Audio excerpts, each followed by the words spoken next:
So, I'll tell you what, when we left. So we've got a longish day ahead of us. So we'll try and keep on track. So we've got the first group of speakers are all either here or online. So we'll kick off in due course. Just a few housekeeping matters. Obviously, exit in the event of emergency. Follow me. I'll be the first one out the door. Hang a left and meet outside. Toilets are just out here on the left in the foyer. So each speaker's got 10 minutes.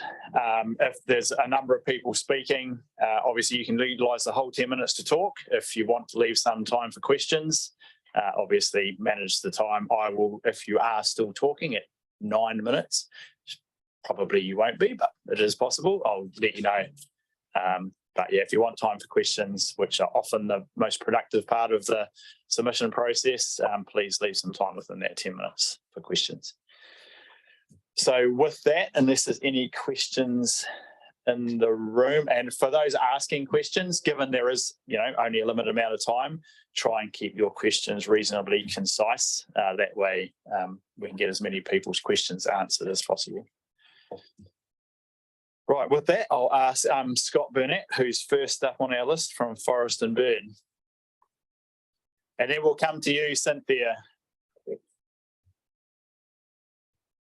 Scott, welcome. Tēnā tātou katoa, e mihi ana ki ngā rangatira.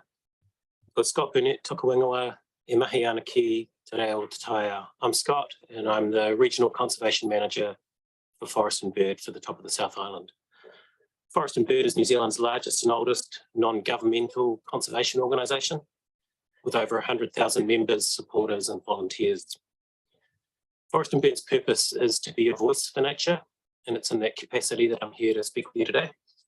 I'd like to start by pointing out that legislation changes in recent years are ensuring improved environmental protections. Our national and local governments are taking a more proactive role in environmental protection and restoration. And we are seeing increasing community participation through trapping projects, restoration projects, weed busting, stream care, catchment care. However, it is also clear that this is not enough. Our biodiversity is still in decline. Our ecosystems are still being degraded, and we are not making meaningful emissions reductions. Because of this, Forest and Bird believes there are further important areas of focus and investment required in this annual plan. Despite the empathy we have for the challenging financial position that TDC finds itself in and the impact that a rates rise will have on Tasman residents. So firstly, Forest and Bird is keen to maintain council spend on the environment. So we oppose the proposal to reduce river management funding and slow work on river management plans. We feel this is particularly important given the increasing frequency of intense rainfall events and the associated flooding, erosion, sedimentation. We also oppose slowing the program to reduce stormwater infiltration of the wastewater network. We believe this program should continue as laid out in the long-term plan, and that regular sewage discharges into waterways, estuaries and the coastal marine environment are not acceptable.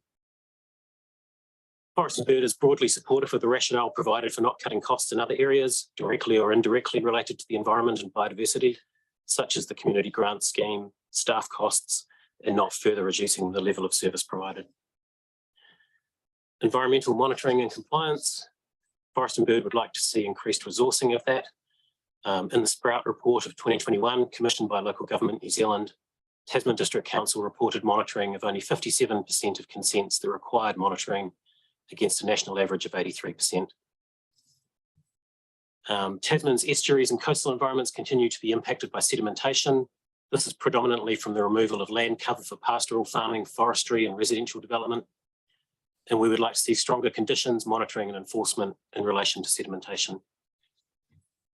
Shorebird protections. In response to surveys commissioned by TDC, Forest and Bird would like, on coastal birds, Forest and Bird would like TDC to make a commitment in its annual plan for increased shorebird protections in Tasman District. This does not necessarily require significant additional funding, as it should be covered by existing budgets, but provides TDC with an opportunity to raise the profile of this issue and educate the public about it. Forest and Bird would like to acknowledge the constructive and collaborative work already underway in this space through a working group comprising staff from TDC, Nelson City Council, DOC and Forest and Bird. Then dog control, we're aware that TDC is starting work on its dog control bylaw, and we would request provision of funding in this annual plan of funds to identify further off-lead dog exercise areas away from the coastal zone. Over the last 50 years, we've controlled dogs to the extent that some of the only accessible places for owners to exercise them are in our coastlines and estuaries. And we've only recently become aware of the impact they're having on our coastal bird populations. Onto cats. Forest and Bird would like to see provision of funding to revisit and implement TDC's 2020 draft cat control bylaw the council voted not to adopt.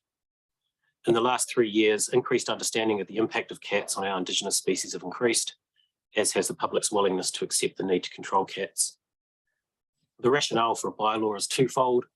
First, cats kill an exceedingly large number of native birds, lizards, and invertebrates. And a study in Dunedin showed that predation by domestic cats in urban areas dramatically reduced the population persistence in native bird species. And what that means is that the cats are eating more birds than could be replenished from that urban area alone. So the birds are coming in from outside forested areas where there's less cat predation. Second, microchipping of domestic cats would enable more effective control of feral cats, because groups on our urban fringes and in rural areas and in the wilderness could then live capture cats and then scan to identify whether a cat was domestic, where it could be returned to its owners. Onto plantation forestry. Forest and Bird calls for Tasman District Council to urgently review its plantation forestry through a similar lens to Nelson City Council's Right Tree, Right Place review, and make provision in the annual plan budget to do so. Since I made the submission on the annual plan, the Ministerial Panel on Forestry / Debris has published their report.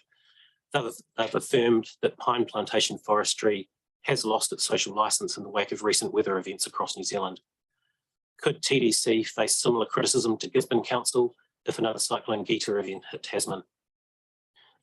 Cyclone Gabrielle has highlighted the inadequacy of the National Environmental Standard for plantation forestry, and the Forest Stewardship Council scheme has also been criticised for not adequately protecting the environment. Clear fell harvesting has always externalised its environmental impacts, and our changing climate is making the risks and impacts greater. Forest and Bird believe that clear fell harvesting of steep slopes is no longer environmentally or socially appropriate. We're aware that Top of the South councils are all engaged in pine forestry on their lands as a revenue generating activity. However, councils are also a regulatory and compliance agency for forestry. As such, Forest and Bird would like to see TDC take a leadership position in role modelling responsible land stewardship in relation to its forestry operations, because we cannot expect the industry to improve without the regulator leading by example.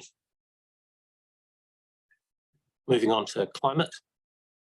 Forest and Bird would like to see alignment between Tasman District Council and Nelson City Council on climate change. There is no reference in TDC's draft climate response strategy and action plan to Nelson City Council's climate action plan of 21, or how Tasman and Nelson will coordinate climate responses. Then future development zoning provisions are one of the biggest levers councils have to change urban form and to lower emissions.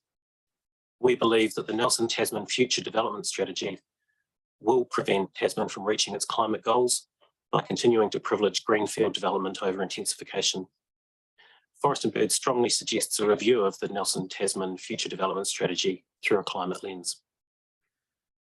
Finally, in the climate space, Forest and Bird are critical of the statements of intent of council-controlled organisations.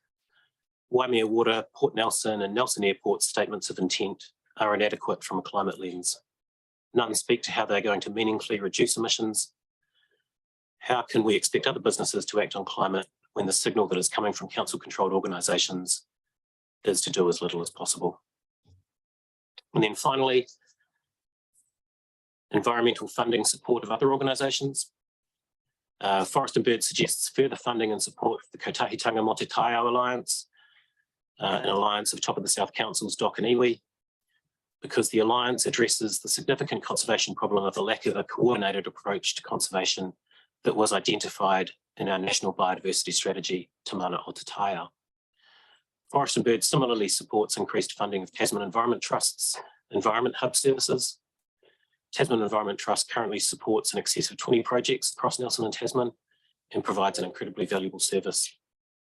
There's a national trend towards larger scale conservation and restoration projects that attract significant investment to the region and create jobs. These projects require funding, financial management, monitoring and reporting expertise that the majority of community conservation projects are not set up for. Tasman Environment Trust does just this. We make the argument that TDC should see funding the Kotahitanga Mote Taio Alliance and Tasman Environment Trust as both environmentally and economically beneficial. We suggest they could be viewed through the same lens as the Regional Development Agency, as a vehicle to attract significant investment to the region. Finally, Forest and Bird also supports funding of the Nelson Tasman Climate Forum and believes that the Climate Forum adds significant value to the region, particularly as an education avenue and as a community voice in mitigation and adaptation conservation conversations. Then Forest and Bird support funding of the Brooke Waimarama Sanctuary because of the current and future value that the sanctuary has for the region in terms of biodiversity, as a demonstration of what is possible and as an example of the contrast between a removal of browsers and predators and their presence elsewhere in the environment. I'd just like to finish up by acknowledging TDC staff that I've interacted with in the last year, who've without exception been fantastic, and also to acknowledge the hard work that elected members do.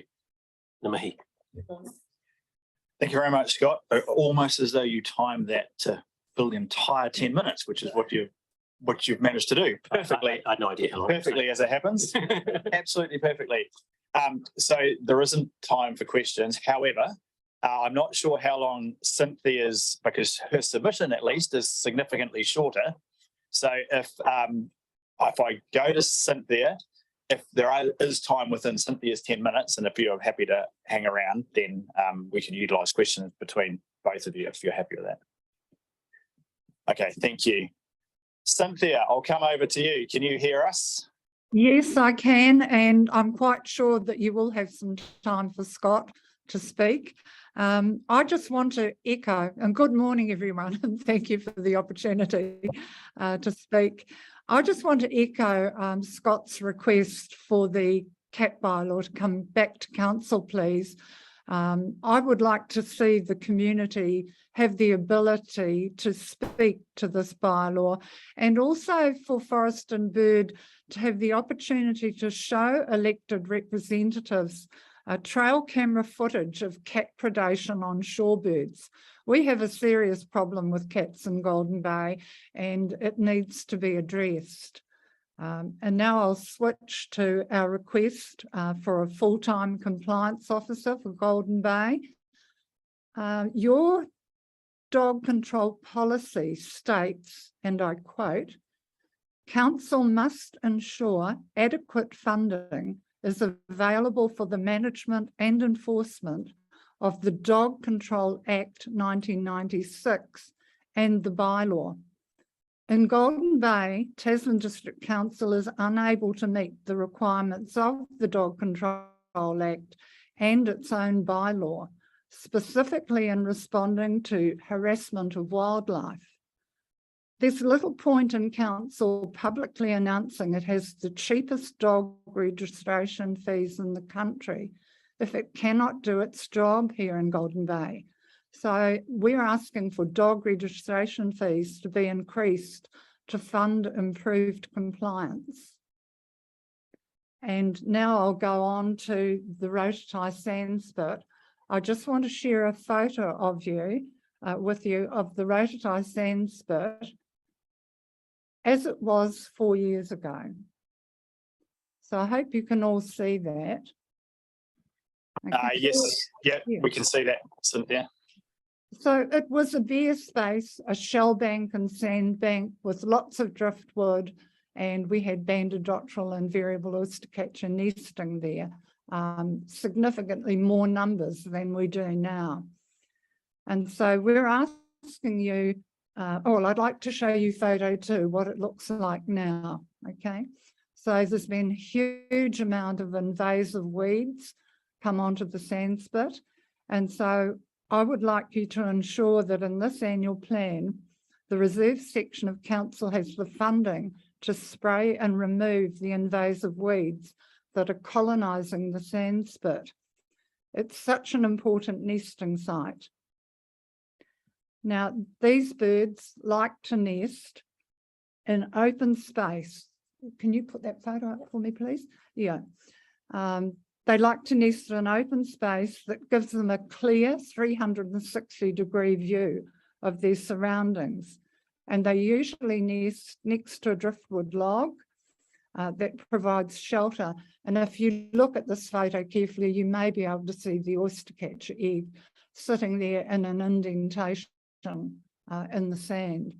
So removal of weeds from the sand spit is urgent because our nesting season for banded dotterel starts again in August, and these weeds are covering valuable nesting space. They're providing cover for predators as well. So that's all I want to say. Thank you very much. Thank you very much, Cynthia. So given we have 7 or 8 minutes-ish, so it's plenty of time for some questions, and those questions can be either to Cynthia or Scott. So if you just say who you'd like to answer, or both of you can answer, obviously. Thanks. Questions that anybody has in relation to either of the 2 submissions? Oh, there you go. I provide the opportunity for questions and there are none. Crikey. Cynthia, just by way of clarification, the Rototai sand spit, Yes. who is that council land? Yes, it is. Council are responsible. I did have the legal team at National Office check that for me.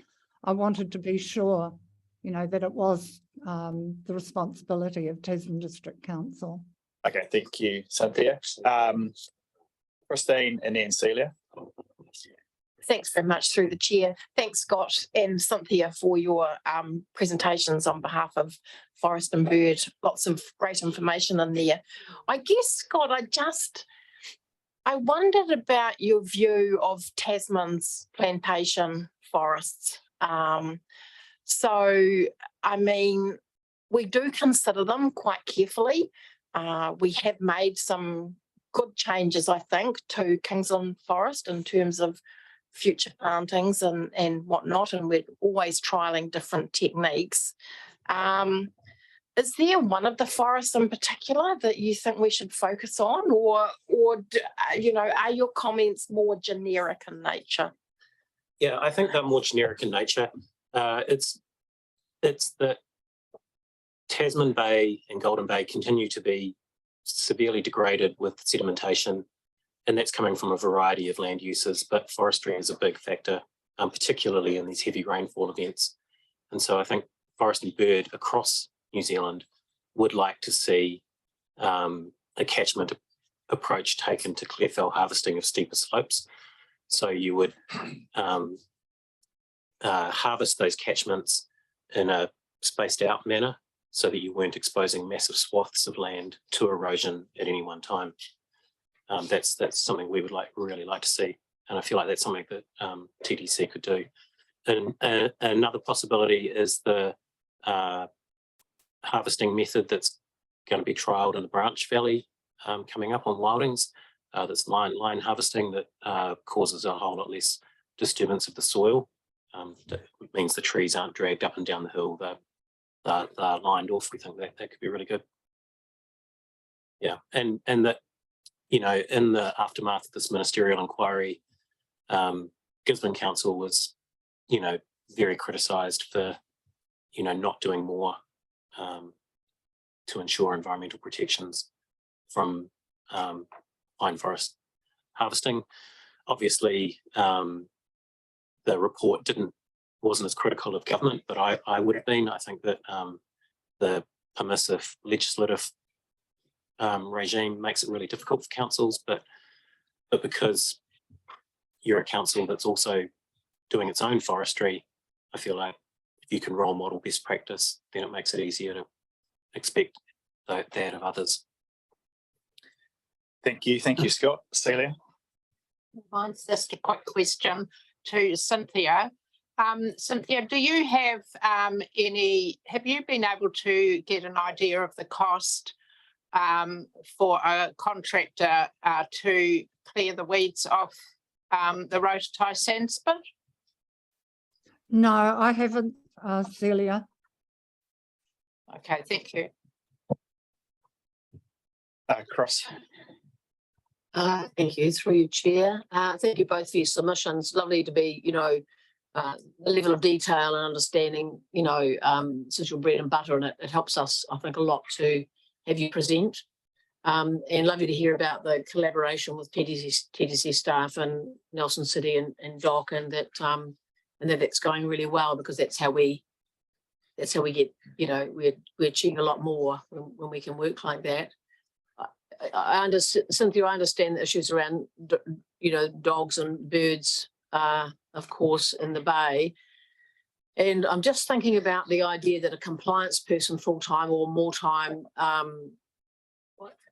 making a significant impact on that issue. There are other interventions that, can happen and need to happen probably to help with that. If I'm imagining somebody over there and, an instance of a dog being somewhere it shouldn't, or disturbing birds, or, they can't be everywhere. In fact, they can only be one place at once. And I'm just wondering about your thinking about how that would, in effect, have an impact. Okay, so we do have a lot of problem areas in terms of dogs going into dog prohibited sections of the coastline. And, particularly I want to say Rototai, Matapipi Estuary, Rangihaeata, Collingwood, Puponga, Pakawa. So they're all areas that are above those like heavily populated holiday home areas. And I think if you were to ask control services how often they've been to any of these beaches, there might be 1 or 2 visits to 1 or 2 of those places. But so much of our coastline is not patrolled. And when we have a problem like we have at Collingwood with a dog attack on a seal, we have owners trying to call that dog back and it not responding, swimming out to sea, chasing the seal. And that was when I spoke with John at Control Services. He actually rang me about that dog and he said, we simply can't do it, Cynthia. So I really think that this needs to go back to Adrian Humphreys as regulatory manager to look at why control services are not able to respond when we have these problems.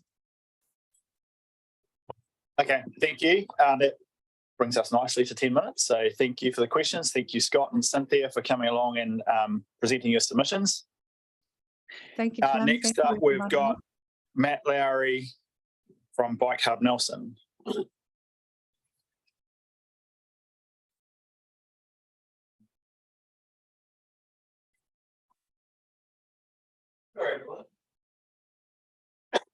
Come up and join me, guys. I'm joined, kia ora everyone, ko Matt Lowry aho. I am the coordinator of Bike Hub Nelson, which is a fantastic not-for-profit that we're here to tell you about. I'm joined by Gira Verho over here and Jim Matthews over here. Gira is a member of our steering group. She's one of the original volunteers at Bike Hub Nelson. Jim's also one of our volunteers and he's one of our superstar volunteer mechanics. We hope that you've had a chance to read this submission. We'll try to keep it brief this part because we'd love to be able to answer lots of questions. But basically, Bike Hub Nelson started in May last year. And the idea was that all these bikes out there, they're sitting in people's garages and lockups and basements that aren't being used. We've got tons of people out there who need bikes. They need them to get from A to B. They need them to participate in society. They need them to actually, get out there and get active. So we put the idea out there, and I'll just get a hold on the slides for a second. We put the idea out there, and it was basically an instant hit. People started donating bikes, people started volunteering, and it has just grown and grown and grown. We're based at Saxton Field. We've got this wonderful facility there. Thank you very much for letting us use that. And we have over 35 volunteers each week working on bikes. We have 2 public sessions a week. Members of the public come in and they get matched with bikes, and then they go away very, very happy and often very, very grateful. We don't have prices on the bikes. We just tell people that we welcome Koha.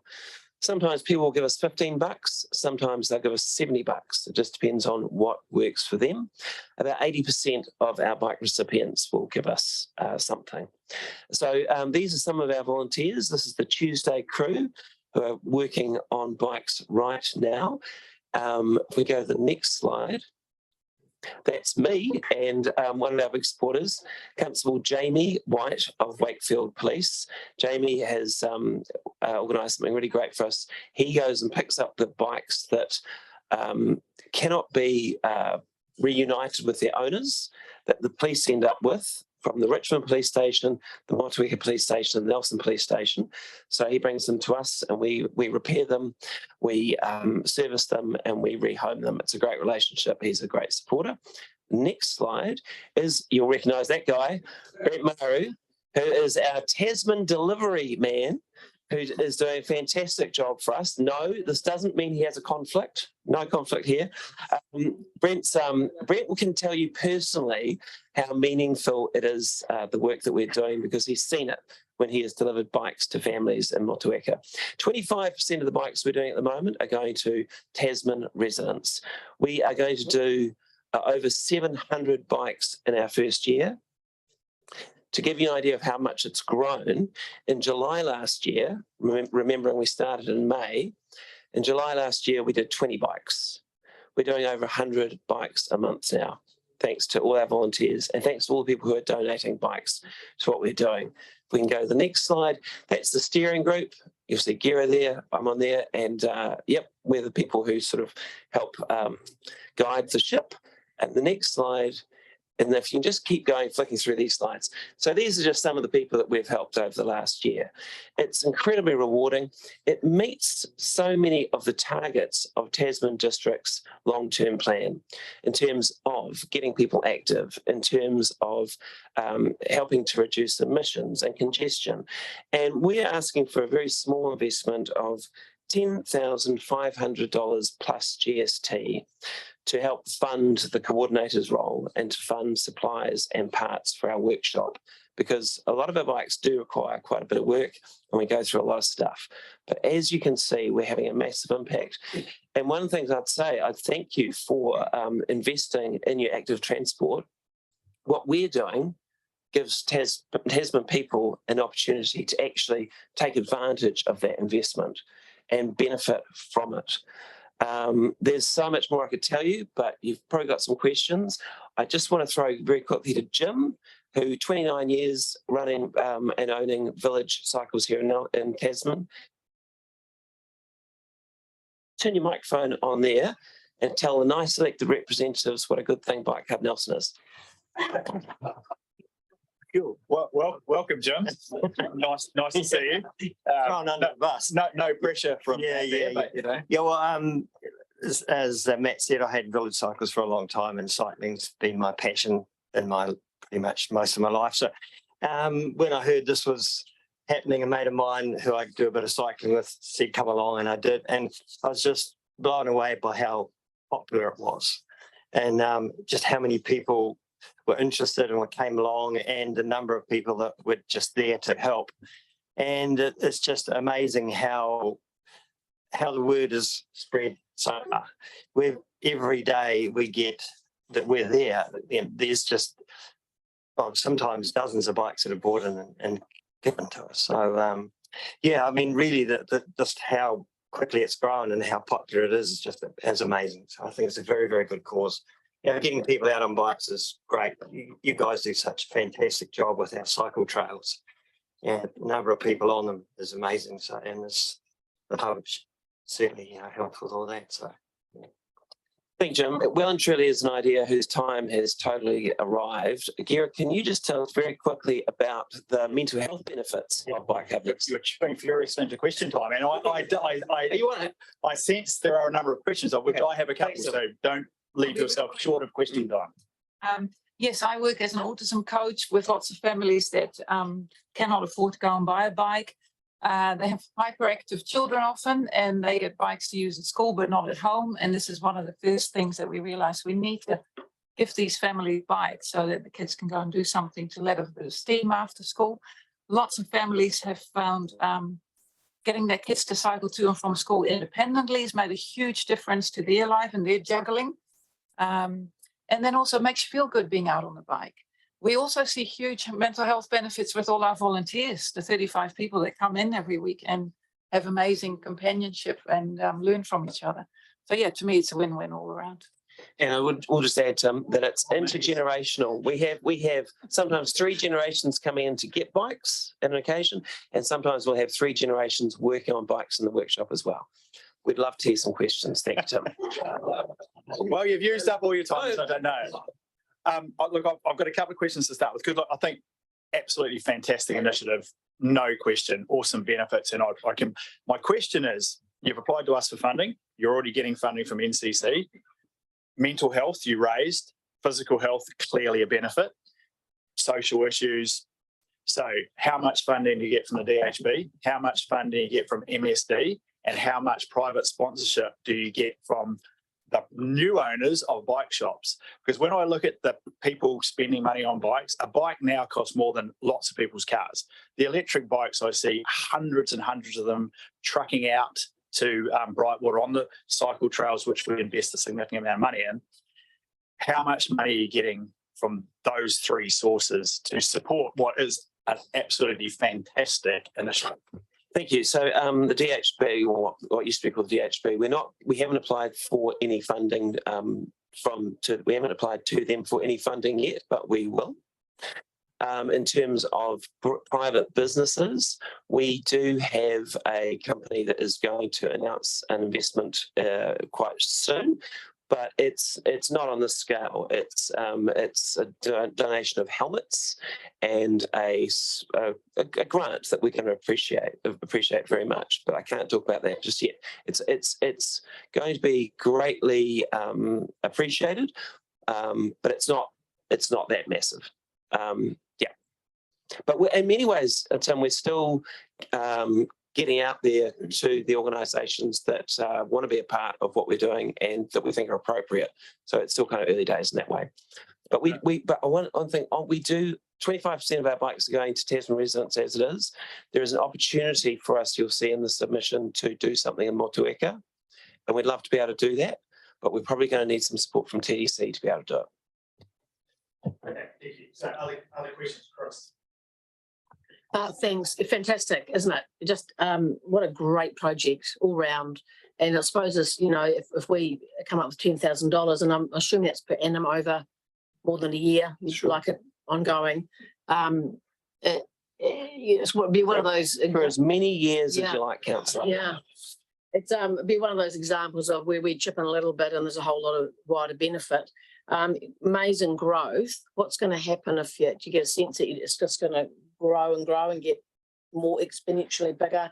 Issues around, funding more needed, but also I guess the site probably is expensive enough for you.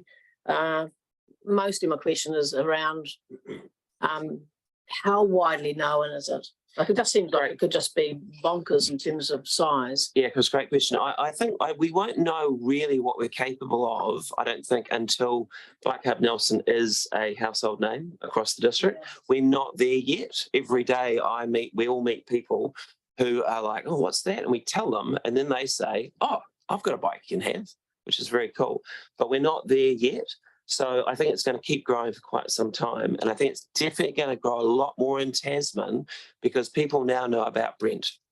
And they know that Brent will deliver bikes out to them. And they know that we can help people in Tasman and we've got the bikes to do it. Okay, thank you. Thank you. Dan, and that's the last question.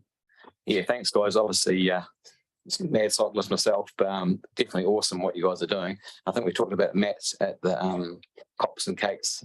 I think I see a real opportunity for not just obviously the people getting the bikes, but also how they maintain them. And I think especially through the schools, there's a lot of people that, surprisingly enough, don't even know how to put their chain back on. So I think there's a real opportunity there for some people to get upskilled on the maintenance because it's not just having a bike, it's maintaining them. So yeah, super cool and super exciting. And I'd probably have to say that, you know, if you do need bikes to go to Wakefield, I've got a van, so I don't mind tapping on that wagon. So just keep that in mind. Good news. So was that a question? No. That's a new For future reference, if you can kind of word it into a question. that's a new volunteer. That's good. Good. So thank you very much for seeing us, Tim. One thing I'll just say, I know you guys have got a tough job ahead of you in terms of where the rate's going to end up. This is something that is happening right now. Like we are growing, like I said, it's an idea whose time has come. There's huge demand out there.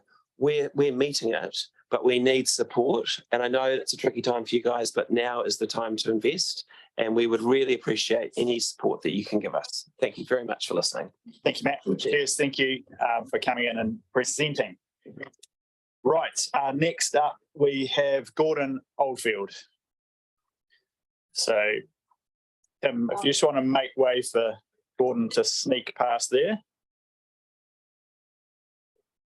And then I'll just check, is Bevan Woodward?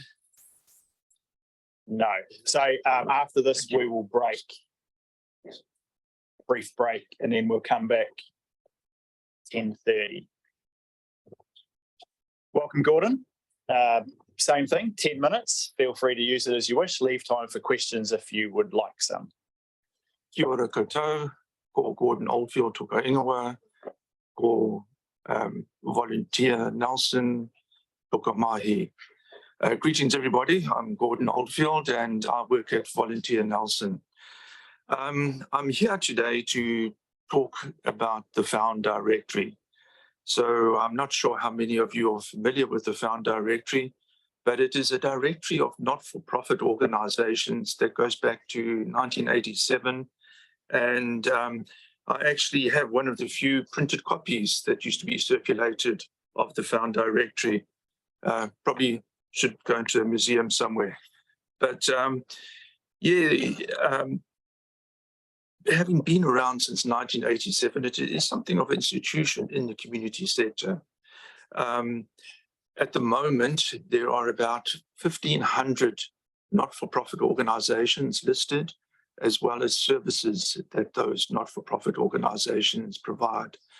A year ago or so, a staff member from TDC and NCC approached us and thought it would be a good idea to include in the Found Directory a section on venues for hire. So the Found Directory now contains 129 venues for hire.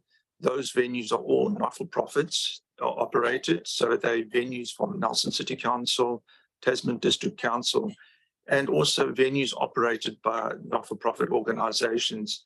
So especially for the not-for-profit organizations, it provides an opportunity for their venues to be used and adds an extra revenue stream to that not-for-profit organization.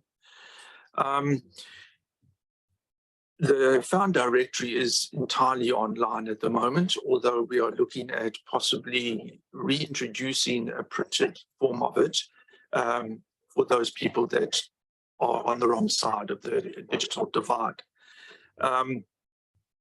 We have in the past, in fact, in 2020, using funds from Nelson Bay's Primary Health and the Lottery Communities Fund, we undertook a usability study of the Found Directory, where we had somebody, a contractor came in and had a selection of people, a diverse selection of people who actually interacted with the Found Directory, and this person could then see how easily or how difficult it was for them to use the Found Directory, and she produced a report. So I was actually one of those guinea pigs, and because I rely on adaptive technology, and it was observed how well that worked with the Found Directory. Changes were made after that usability study was done, and the Found Directory has increased in its usability quite significantly, as well as its number of users. From 2021, 22, I think the number of users grew by 180%. It is definitely a very useful tool in the community sector, and it is much valued by people working in that sector. Another program where the Found Directory plays an important part is in a program called Wellbe. And that is a program based on, well, is inspired by one in the UK, which is focused on growing social connection and thereby growing well-being, and of course, reducing the risk of social isolation and loneliness. So there are 3 parts to the program. There's a community directory, there's talking cafes, and there's signposters. So talking cafes are where anybody who is feeling a bit disconnected or has been directed to the talking cafe meets up. There's in fact one taking place at McCashin's this morning in Stoke, and there's normally 2 co-hosts at the talking cafe, and they talk to the people and find out what interests them or what service they're looking for, and then they use the Found Directory to try and find that organization or to follow their interest or service that is required. The signposters are people that are trained in the community, that if they come across somebody who they see as being isolated, they can direct them to a talking cafe. So those talking cafes have started about a year and a half ago, mostly between Nelson and Richmond. There are now talking cafes taking place in Tapawera, Motueka, and tomorrow will be the first one in Takaka. So what has really brought me here today is reading in the media that the funding for the Found Directory that comes from TDC would be stopped for the next annual plan. That, I must admit, surprised me, because Volunteer Nelson has the role of administrating the Found Directory, but we have always regarded NCC and TDC as the owners of the directory, and we have been funded $5,000 each year to undertake that administration of the directory. So it was surprising for us to think that one of the owners was going to withdraw the modest amount of $5,000.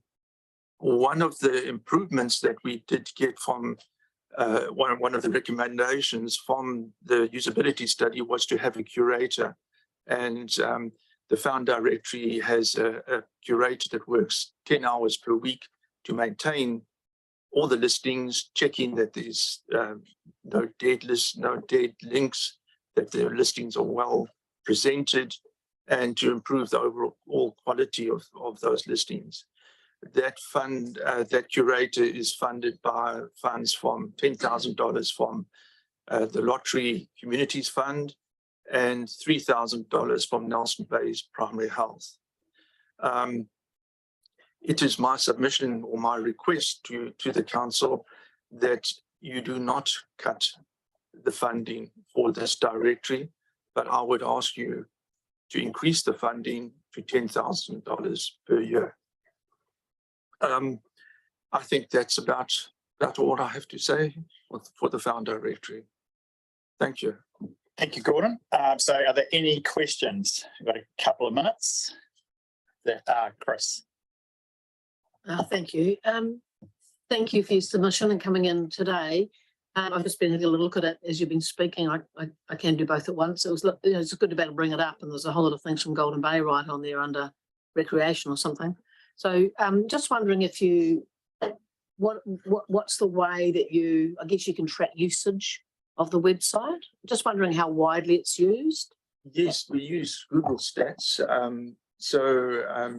Google Analytics to get the stats. I submitted them in the written application. In the written submission. I'm not sure if anybody's got those here with them. Oh, they're in the written submission. I think it was 40,000. Yeah. And so that's quite a substantial number of users. It's like a patsy question. No, You do have to bring it forward, but and is it? And I suppose the trend, you know, is there the big trending that's known? the big increase that we had was from 2021, the 2021 to 2022. That was a massive 180% increase in use. And that was, as I said, coming off quite a high base as well. And now it seems to have flattened out a bit more. But, as far as a directory, a community directory, it is really widely used. And a lot of particularly community workers, as well as library staff, etc., ask many questions, go to the Found directory to look for those answers. Right, thank you. One short question. Thank you, through the chair. One short question. Gordon, did you have any communication with TDC prior to reading it in the media that your funding was going to be cut? No, that was the first that we heard of it. Thank you very much. Okay, thank you. Thank you, Gordon. Thank you for coming in and presenting your submission and being available to answer questions. It's a pleasure. Thank you. So next up, Bob Schmucke is here. So despite the fact you're not scheduled for 10:30, if you're happy to jump forward, we will take your submission now, and then that will give us the opportunity to hear from Neil and Alan, who I may have omitted at the start. And then we'll break for morning tea. Welcome. So 10 minutes. If you wish to leave time for questions, please do so within the 10 minutes. It's over to you how you want to utilise it otherwise. I'll let you know at 9 minutes if you happen to still be talking at that point. So. Well, I won't belabor you with the history of stormwater rates in Tata Beach and Liger Bay, but just to recap a bit, in 2006, we discovered that we were paying these stormwater rates, and I questioned it, and we went on and on. It went on for 7 years before it finally went to Parliament for retrospective legislation that really concerned the rating process that TDC had used and which was found to be wanting. So the legislation rectified that, but also included our stormwater protest over there. So in 2006, when we discovered this, we had a meeting with Mayor Kempthorne at Tata Beach, and we pointed out that the rate, not only we felt we're not getting anything for it, but that it was a targeted rate. And that was the only other rate on the rating sheet other than the general rate that's targeted to your property value. So obviously, if you live on the beach, because the property valuations now at Tata Beach are way in excess of what they were in 2006 now, you're paying a targeted rate higher than perhaps someone who lives on the hills behind Tata Beach. And Mayor Kempthorne at that time, with a group of people that met with him, said he would try to look into that and try to rectify it. Of course, nothing ever happened. And then the retrospective legislation sort of enshrined this stormwater rate, which also includes some other areas in the TDC area. And we have never paid much attention to it. But just recently, I looked at my rate sheet, and for where we live on Cornwall Place, over $5,000 in rates. And the stormwater rate makes up 12 to 13% of that. Now, whether you can argue whether we have stormwater or not in Tata Beach is past arguing because of the legislation that was passed. But I still feel that targeting that particular rate is very unfair because nobody gets any more or less of the stormwater facilities that are available. And for Cornwall Place, it's just curbing and channeling. Still, when you have heavy rain at Tata Beach, there are large pools of water that go that accumulate on the parking areas on the foreshore. I've sent Chris Hill photos of that when it happens. Stormwater just, the facilities there just do not take care of that particular areas. And on Peninsula Road, which is half of Tata Beach, there's no stormwater basically at all. So my submission was to you is that we should look at this in terms of what's fair for the residents, for the ratepayers. And that is that it should not be a targeted rate because ever since we started this process in 2006, to my knowledge, we have not had any stormwater projects or major water projects in Tata Beach. So all this time we've been paying this rate and I feel we haven't gotten anything for it. When our house was built in 95, it was hooked up to a sewage line that was just being put in at that time in 1995. And then there was a project at the end of Cornwall Place, which I think was one of the impetus for having this rate, which was renewing a stormwater facility next to a creek under some houses that have been built. So since then, to my knowledge, there's not been any work by the TDC in Tata Beach and perhaps Liger Bay for that rate. And it is 12 to 13% of my total rates. That's all I have to say, Mayor. Thank you. Thank you both for coming in and making your submission. Are there any questions? If not, no. If not, thank you for coming in. So it's obviously very clear. It's a fairly simple request on one level and a not simple request on another. Yeah. But I think it's very clear what your submission is asking. What is the thinking of the TDC on the stormwater rates now? Because at the time it was put in, there was talk about this club, which included another area in Golden Bay and some areas here. Yeah, so I think our feeling around stormwater is the whole issue is now up in the air because we're all going to be part of a much bigger club if the current government proposals go ahead. So we are in a bit of a holding pattern on stormwater, water and wastewater because no one's entirely sure where the management of those are going to lie in 12 months from now. And are there any other areas in the TDC domain where you're having targeted rates for stormwater? Yep, stormwater, urban drainage areas are common right across the district. So that is how we fund stormwater in urban areas. And all of them are targeted to the value of your house. They're all done on the same basis. My understanding is, I will clarify that, but that's my understanding. Urban drainage areas, that's how we fund stormwater and all of our stormwater catchments. Very quickly. Yeah, because I appreciate you coming in, Bob, and we've had conversations about this over time. And while I don't have direct questions for you, because you know what you're asking for and questioning is clear, but we have a deliberations process next week, and I'll be seeking to have some information perhaps provided for that discussion. And I'd just like to say, in 2006, when Mayor Kempthorne promised to look into this, I think at that time, because that hadn't been a situation for Tata Beach, Liger Bay for very long, when they had that aspect of the club, that he didn't know at the time that it was a targeted rate for your property values there. So I don't know what happened during that build up to that, but at the time he said he would look into that because he was surprised that was the situation. Okay, so that's the information that councillor Hill indicated she'd like to see for the deliberations conversation. So Okay, well, thanks a lot. thank you.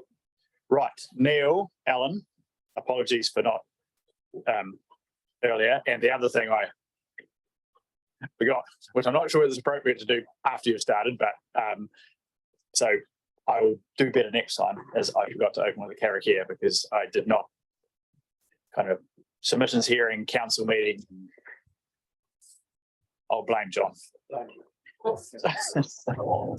So we will close with the karakia at the end of the hearing. So Alan, Neil, over to you for what are now slightly belated introductory remarks. Thank you. There's probably not too much to say. So, we'll take the report as read.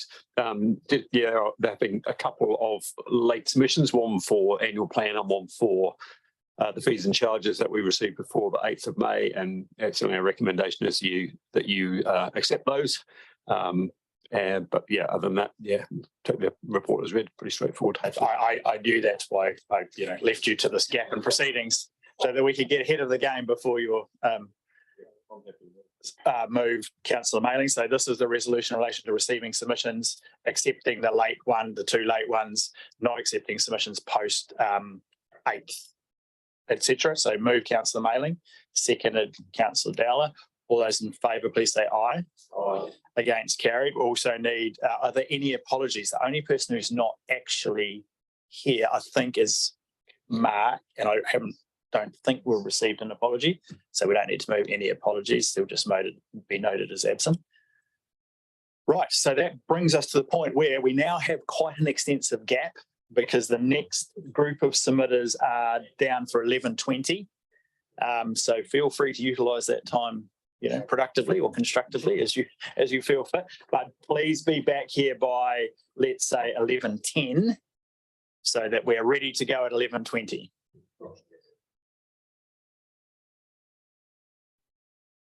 Our next presenters, submitters are Federated Farmers. So I'll come across to you guys, just introduce who you are.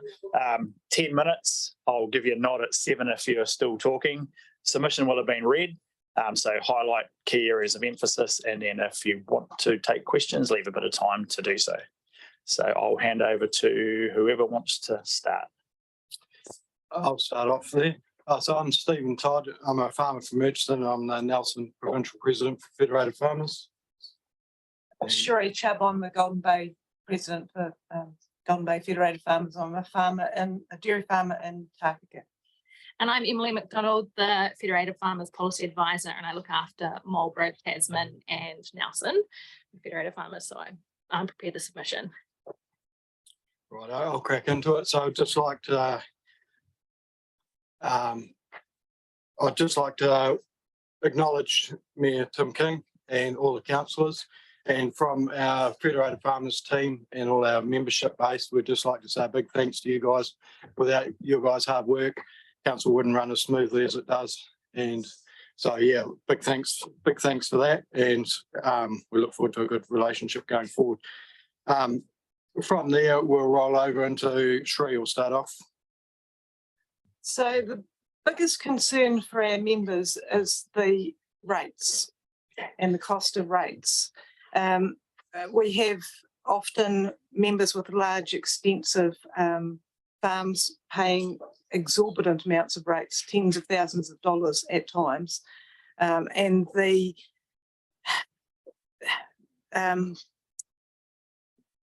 increase above inflation is really hard. We have sheep and beef prices that are,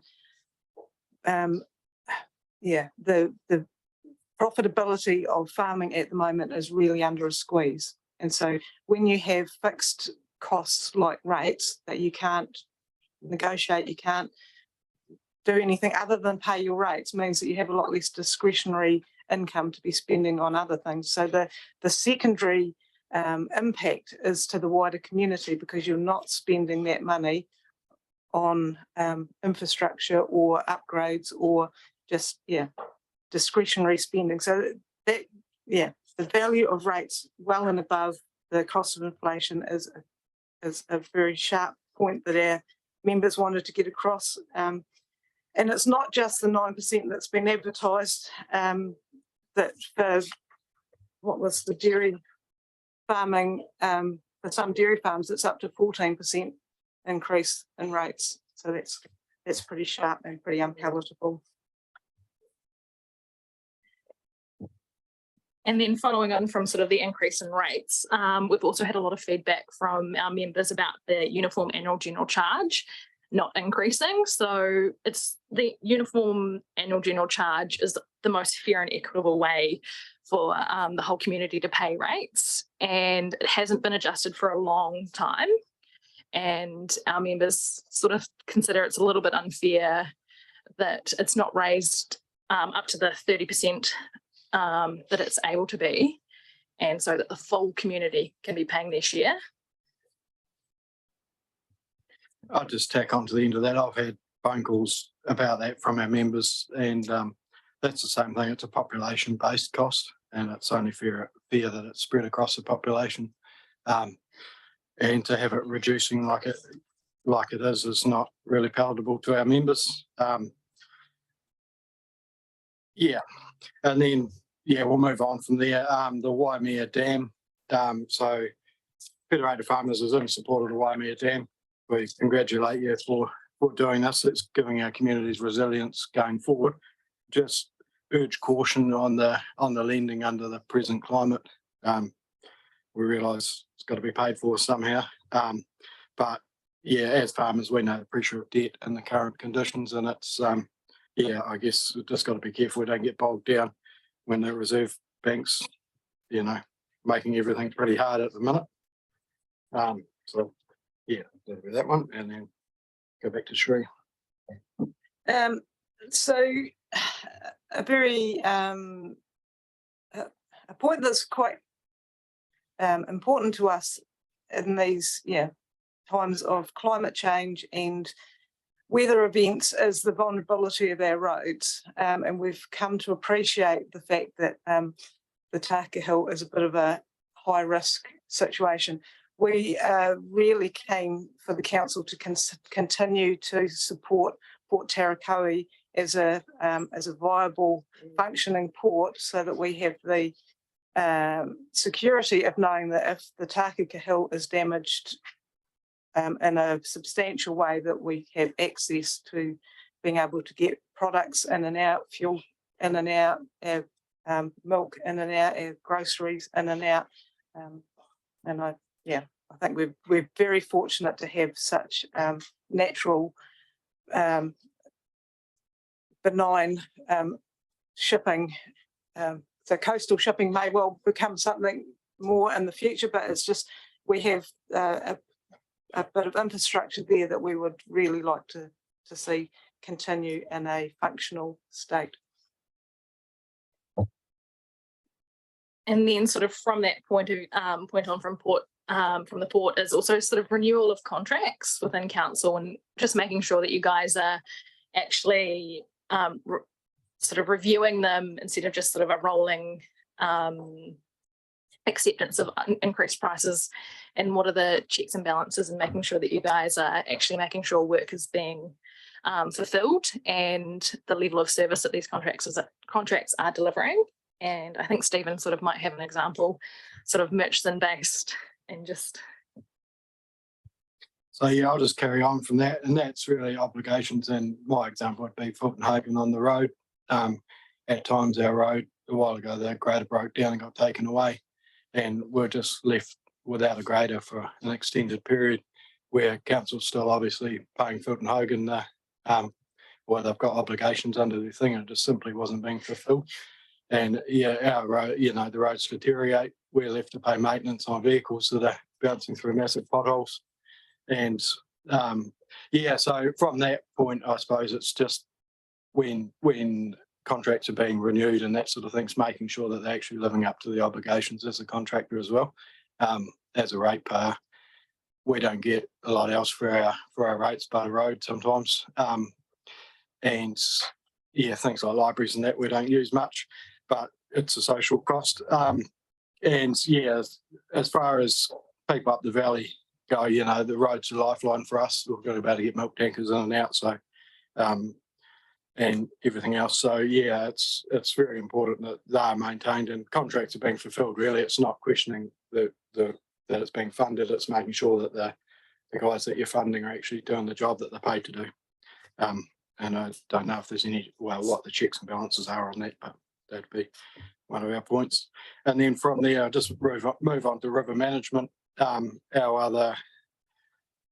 other concern is that the river rates and that River Z rates and that have been pulled back. And yeah, going forward, that's probably more important than ever with climate change and that sort of thing. Being resilient, having resilience in the communities. Yeah, basically trying to keep gravel out of rivers, and we sort of urge you really to work with farmers. Often, farmers always want gravel, and they're willing to remove gravel, at their cost in most cases. But yeah, we've just got to try and work with them to make it easy enough that they can do that. And the same with industry, really. There's another example is up our valley. We've got the Mole River that's just about overflowing with gravel, and every time it floods, it washes the road away. In the past, that used to be crushed and used on the road, and it'd be great to see that sort of thing happen again. Every valley used to crush gravel up them and go from there. Then they're not carting gravel 100 kilometres, 50 kilometres round trip to put it on the road. It'd be a K or two down the road or 5 Ks down the road, and especially with emissions and that going forward, that's probably an option to look at as well. Okay, so 7 minutes. So Yep. if you want to leave some time for questions. Yep. No, that's basically us. That was that was covering off the river management. We see that as a really important function going forward, and that it's not underfunded. These events do seem to be getting worse. Be happy if they don't get any worse and they get better, but unfortunately they seem to be stacking up at the moment, and that'd be it from me. And if you guys got any questions, Cool. I'll look for some questions. But interestingly, we had a submission earlier from another party who was advocating we should retain the river rate spending, and that was Forest and Bird. So there you go. Interesting combination of people asking for the same thing. Stuart. Thank you, Mayor Tim.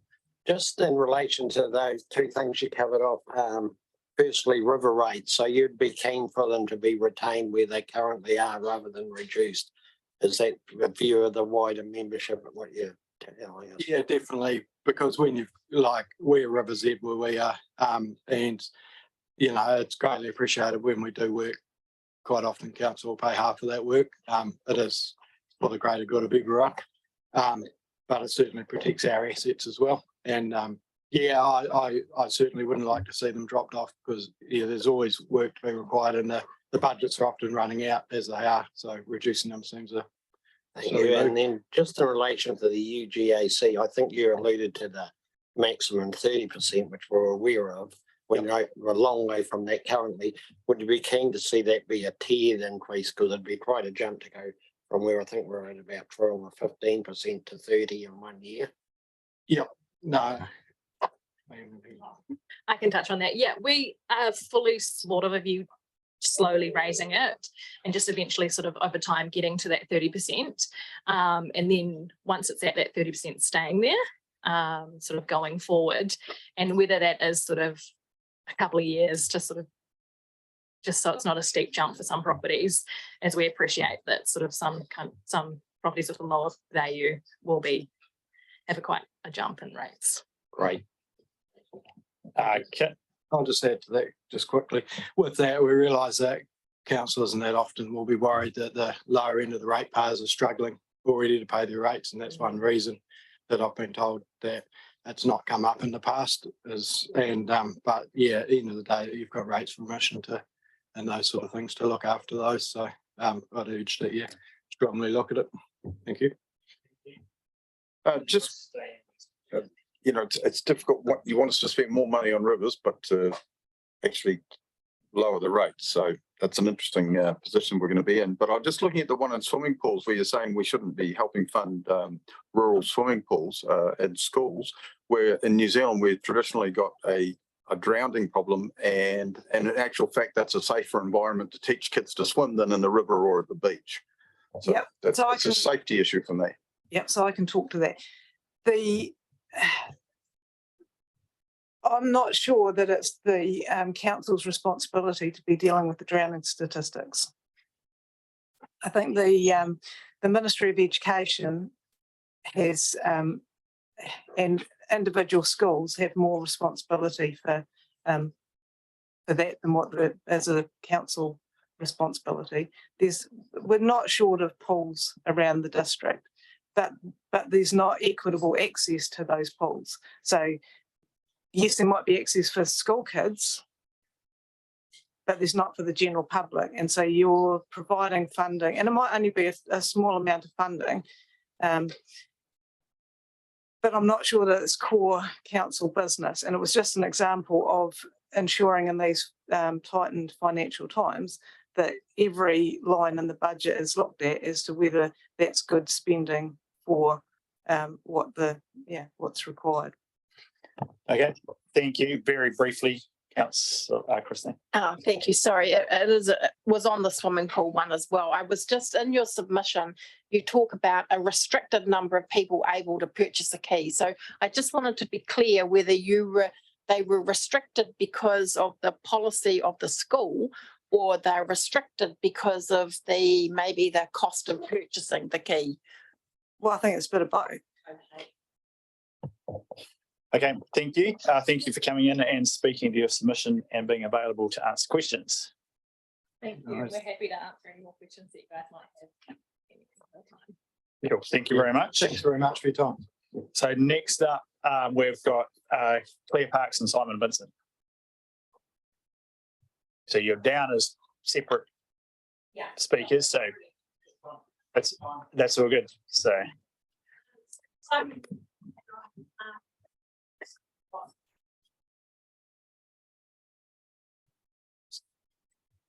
Simon and I farm on the southern side of Wakefield, and we strongly oppose an 8.4% rate increase.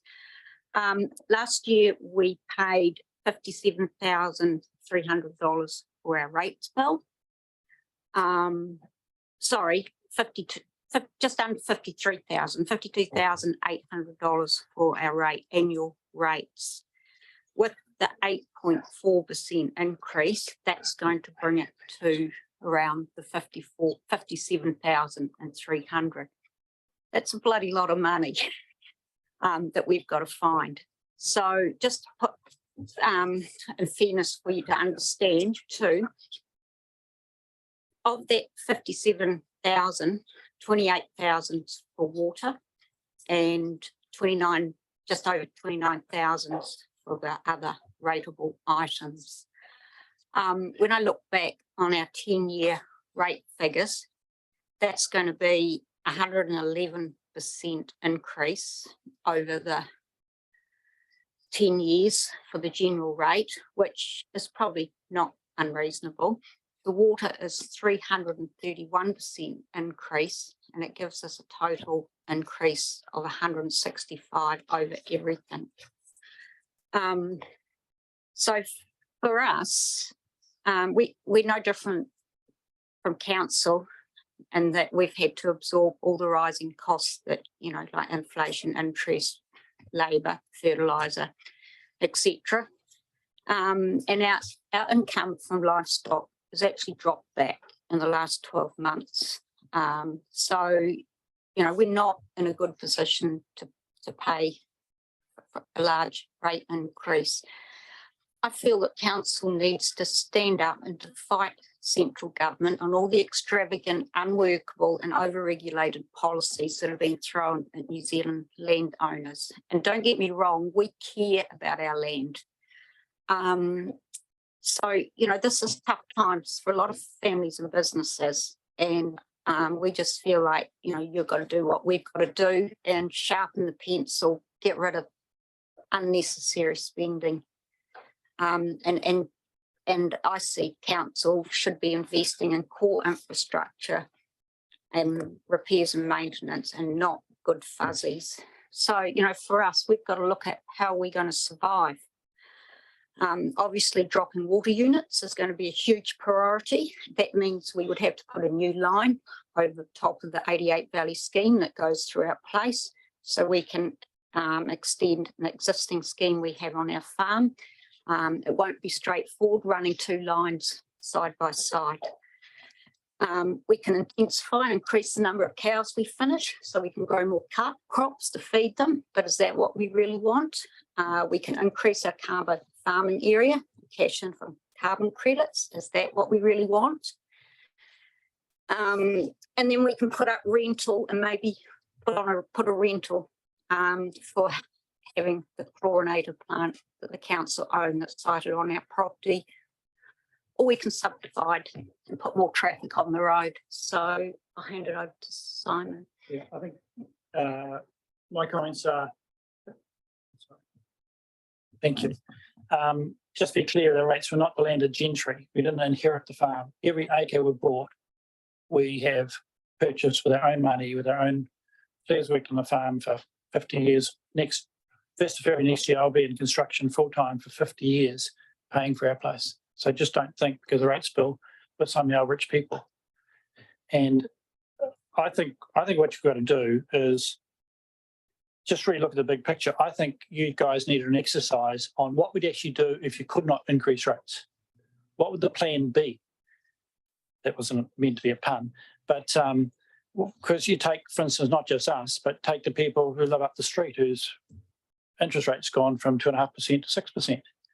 They can't just charge someone else. So I think you actually need to that mindset. In a lot of our industries and farming and construction, there's construction companies out there which I deal with every day who sign contracts in 2020 fixed price now. And that's why some of them are tipping up and others are really struggling. And they just can't charge someone. They'd like to, but the contract says fixed price. So I think you actually need that mentality of actually saying, just because we can, just because you can, in terms of government, actually standing up to them as a group, maybe at one of your annual parties. But actually saying, if you want, no, but seriously, actually saying to them, if you want us to do these things, there's cost to our ratepayers and cost to us to implement. And actually, as a combined group, saying, if you want that, we're actually not going to do it unless you actually deal with the cost, whether it be around carbon farming or other issues. So I think that different approach of saying, imagine yourself as the person up the street whose interest rate's doubled, what the hell are we going to do? And take that mentality to your decisions. And there are different ways of doing it. When we did the Pig Valley Road, where we live, and we got a whole lot of councils, I think a couple of you were in there, we got you in a van and some log trucks drove past in the other direction on a hot summer's day around the windy bends, and they freaked out and said, shit, this needs sealing. But it was done cooperatively. Dick's put up diggers. All the neighbours, every one of us said, we'll provide immediate adjacent access for dumping. So therefore, costs were reduced. It was, it only went ahead because we can make those savings. But we made those savings. So rather than just saying, put in a box to give it a consultant, give it a contractor, actually think about how you could do alternatively. Just a quick comment on the roads, because the rivers, because I'm an engineer and used to run the council maintenance division, which has been in South Canterbury. All the issues there, they're talking about how high, and they got pictures of the flood with the gravel inside the stop banks that high. And I'm an engineer, built lots of roads. River gravel is fantastic for roading because all the crap stuff's gone and it's located close by. And if you want to get the chip seal outside the rivers, you've got to blast in the quarry, which is massive expense to the contractor and to the environment. And I guess to just finish with, so I think my key lesson is take an alternative approach. If you person up the street and your mortgage is doubled, what are you going to do? And apply that to the council. And I mean, it has a flow-on effect. We've got 4 people on the staff. We've got 8 equivalent people working at Silverfern Farms. There's at least 20 odd businesses from Wrightsons to Farmlands to a whole lot of contractors that we support. And we take nothing out of the farm. It's a affliction, a passion we were inherited, not the land, unfortunately. And I guess as a final sort of lighthearted comment, but we're at a Deer Farmers Conference in Ashburton, excuse the language, but Sir Ian Taylor gave a speech and I found it quite inspiring. You know, with all his animation in Dunedin, which he does everywhere. He was a broadcaster, and I started one day when he was just saying the broadcast, and he showed himself on TV saying, as announcer saying, "Shit, that sounds like a good idea." Oh, sorry, he didn't say that. But when he got his group together and they're trying to do all these things with no time, they said, "What?" You said, "Oh, everyone's supposed to have a strategic plan or a vision."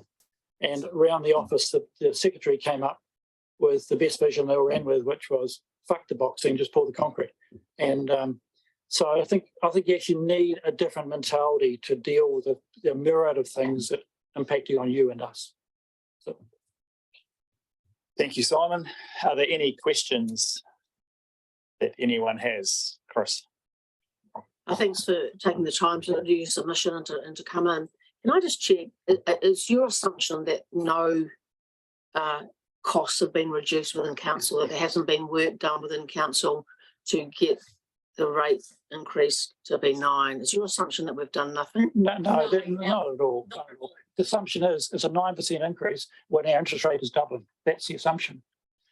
I'm sure you've done a lot, but the person up the street whose mortgage is doubled can't just do a lot and put up their costs by 10%. I'm sure you've done a lot. We're But in the a same 9%. position as the council is. And if you look over the And 10 we years, can't. 110% in 10 years and 330% on the water. I will just make a comment on the water too. That scheme was put in by farmers for farmers, including the owners, previous owners of our place. But then the council tacked on the council, like we have 80 something units, 2 go to houses. We pay the same rate for the whole lot. It goes through our place, we get nothing for that. The chlorinator's on our place. People drive in every bloody day to it. So what I'm saying is that was actually a rural scheme, was put in by farmers for farmers. And now it's got to meet every standard. And so 83 units go to cows who aren't particularly worried what the chlorine level is that day. So I think there are different ways of doing things. Yes, I'm sure you looked at it, but everyone's got to look harder. If you're a construction contract on a fixed price from 2010, 8.9% don't work. 0% works. Yeah, although if we're paying the contractor, he expects us to pay more because of exactly that. So therefore, so it is, as you correctly point out, we're under the same pressure as everyone else from interest rates, constructors and contractors who want more money because for exactly the reasons you outlined. So it's an invidious position that everybody's in.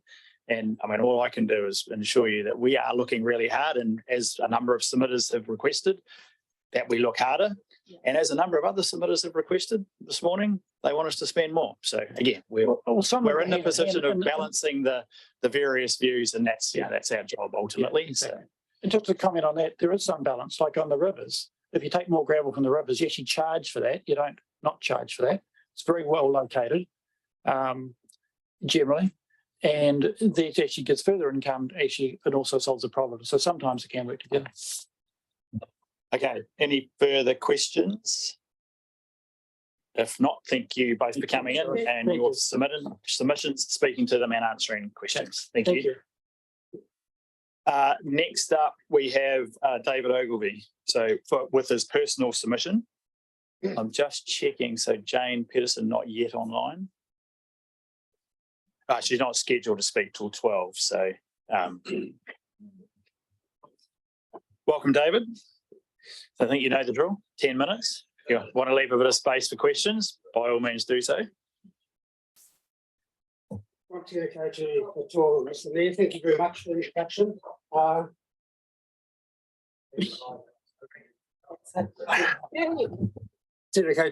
Mr. Mayor.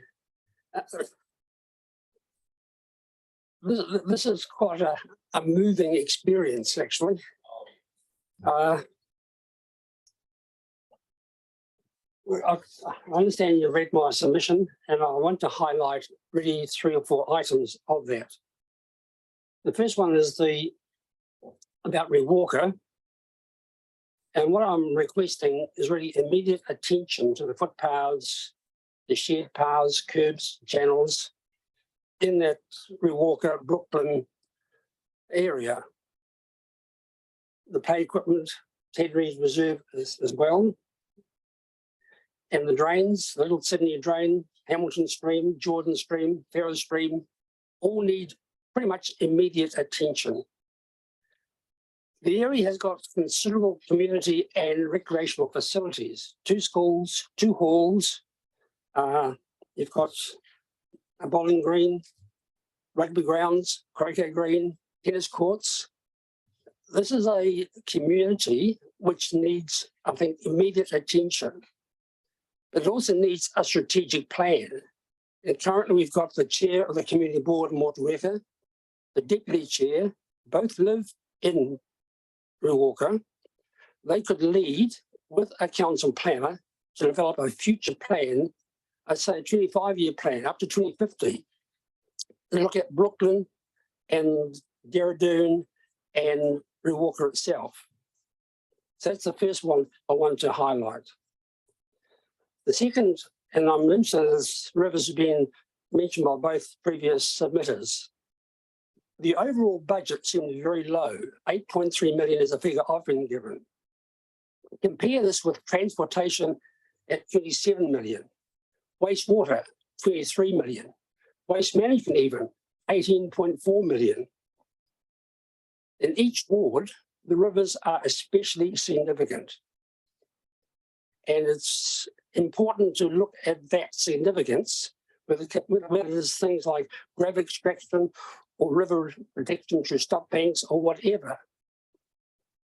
They are, with climate change, I suppose, even more significant than they have been in the past. My own rate, for example, in 2020, it was $250 for my river rate. In the coming year, it's going to be $180, a reduction of 70 over less than 5 years. So somewhere the money isn't being spent on the rivers that used to be spent on the rivers. I've mentioned briefly community cottages, and I'm really asking for the current rent to be retained, because the pensioners in the 105 units, which council owns, pensioners are suffering with the high cost of food. If we can look at a way of keeping the rate, or the rent I should say, the same as it is this year and not extend it as we proposed, that would help them immensely. They'd be very much appreciative of that. The firefighting rate for Motueka is specific to Motueka. It's quite complex. Actually, 3 groups who contribute to the firefighting rate. Seems to me there must be a simpler and even fairer way of doing that. Probably finally, I need to highlight, and this isn't going to come to anybody's surprise, the stormwater needs for Motueka. The capital works in what's called Motueka North, that is the Tasman Bay side, the eastern side of High Street, all the way from the Old Wharf Road, that's the Recreation Centre Road, right through to Staple Street. It services 5,000 residents, about 1,500 to 2,000 residents. There are no capital works programmed, and recently all capital works have been deferred. Yet this is Motueka's most vulnerable area for any heavy rain event. And given the urgency and the risk, this is quite disappointing. For example, 2 or 3 weeks ago at your operations committee meeting, April the 20th, the budget for the Richmond area was 6.6 million. For Motueka, 64,000. And that was for simply the design of a culvert towards the Cross High Street from Motueka West. Nothing to do with Motueka North. The level of protection for Motueka North is mostly 1 and 2. In localised areas, it can reach 1 and 5. But for the Lower Queentree area, Berryfield, and the likes, Meadows, Brook Creek it's called, it's 1 in 100 year protection. Your accounts for the coming year, 23-24, show almost 12 million for that Richmond area. 1 million for Motueka. Again, it's Motueka West. And that 1 million will probably come from the IAF, Infrastructure Acceleration Fund. Going back in June last year, as a council, you made a commitment for 100,000 of capital works on minor or nuisance works. hasn't been spent. There's also a commitment for 200,000 for such minor nuisance works, stormwater wise, for the coming 23-24 year. Doesn't show up in any of the budgets I've seen. What do we require? We require 5 to 6 million to spend for Motueka North mitigation works. And that requires a stormwater pumping system, probably at the end of Tudor Street near the Thorpe Drain or Thorpe Creek. It also needs a tidal electronic gate at the end of that Thorpe Drain, Thorpe Creek. Now, these aren't my recommendations. These are recommendations made to you by Tonkin and Taylor, your own stormwater consultants, made April last year. Somehow, those have been sidestepped by the council. It might not seem as if it's true, but here today, I'm endeavouring to control a deep-seated anger regarding the council's attitude to those stormwater needs in Motueka North. And so I'm having today a heartfelt request for action. It's a plea, almost a prayer for assistance, because the risk is clear, the risk is definite, and the council response so far has been quite disappointing. So again, when help is needed here, I'll try and put my plea in Te Reo. Te Rorotu, Te Pori, Te Marama e Whiti Ana. Through perseverance, through persistence, and hope, we will overcome. Or I can rephrase it differently. Whakaro no nā, listen and respond. Ngā mihi nui, Mr. Mayor. Thank you.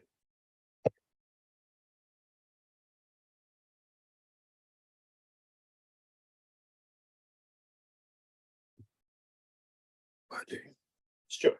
Thank you, Mayor, Mr. Mayor. David, have you had any discussion with the community board around this and any prioritisation from them? On which? On stormwater, I'm talking. Not apart from what they made in their submission to the catchment plan last year, Stuart, no. Do you think that would be worthwhile? Yes. I did a presentation to one of the community groups, Rebus, about 3 weeks ago. I put it all on to the screen, and I will offer that to the community board in the month or two following. Right, that'd be a good idea, I'd have thought. Thank you. Yeah, thank you, Stuart. Any further questions? If not, thank you, David. Thank you for coming in and presenting, well, firstly making a submission and secondly coming in and presenting. At this point, we will come across to Paul Hayward. Paul, thank you for coming earlier than previously scheduled to fill in one of the gaps in our schedule. So you've got 10 minutes. Obviously, submission's been circulated in red, so feel free to utilise the 10 minutes as you wish. If you want to leave some time for questions, leave some time for questions. I'll give you a nod at 7 minutes if you happen to still be talking at that point.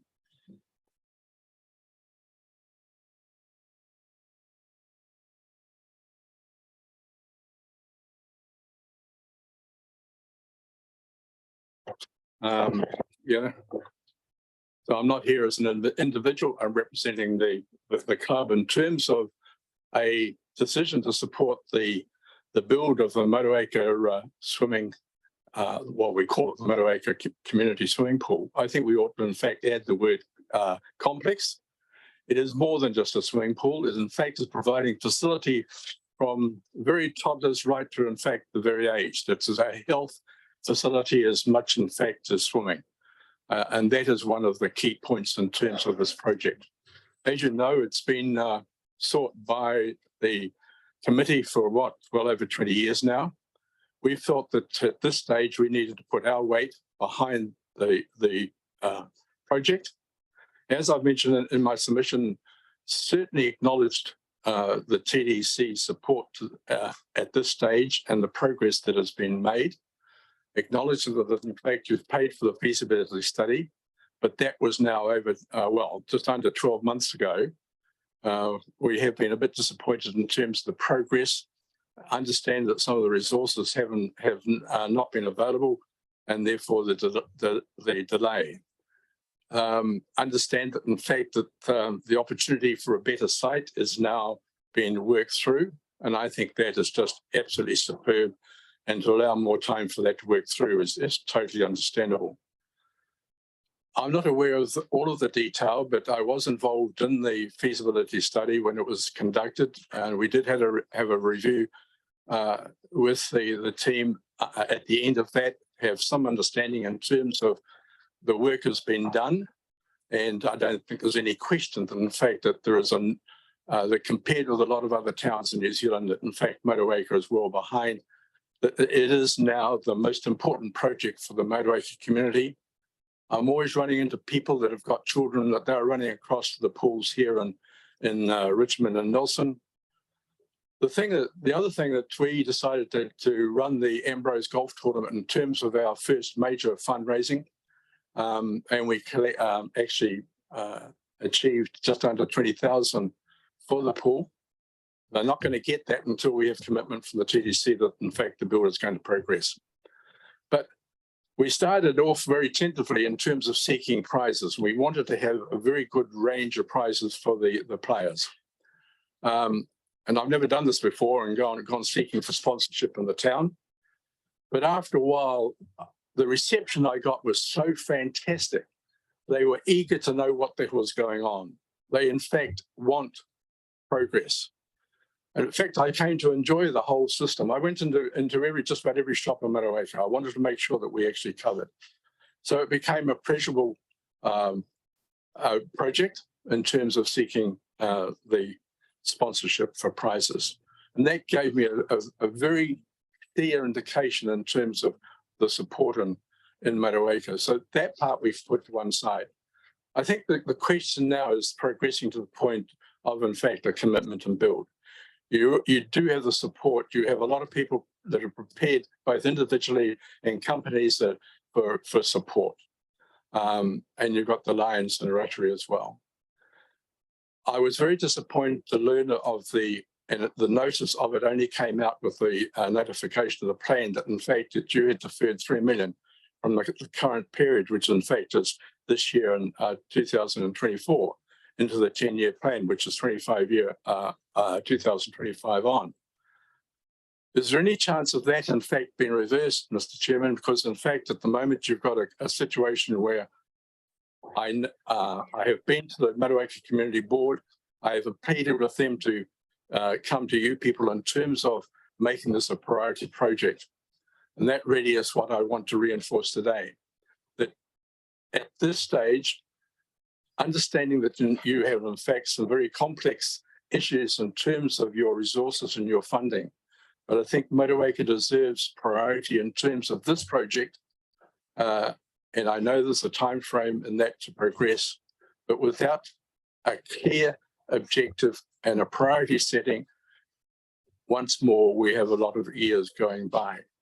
So really, I'm here as following on from my presentation with the Motueka Community Board and to reinforce the commitment from Motueka Rotary and to, in fact, I guess, plead that you look at reversing that deferment of that 3 million and in fact that you take on board the project as a priority for, in fact, your 10-year plan.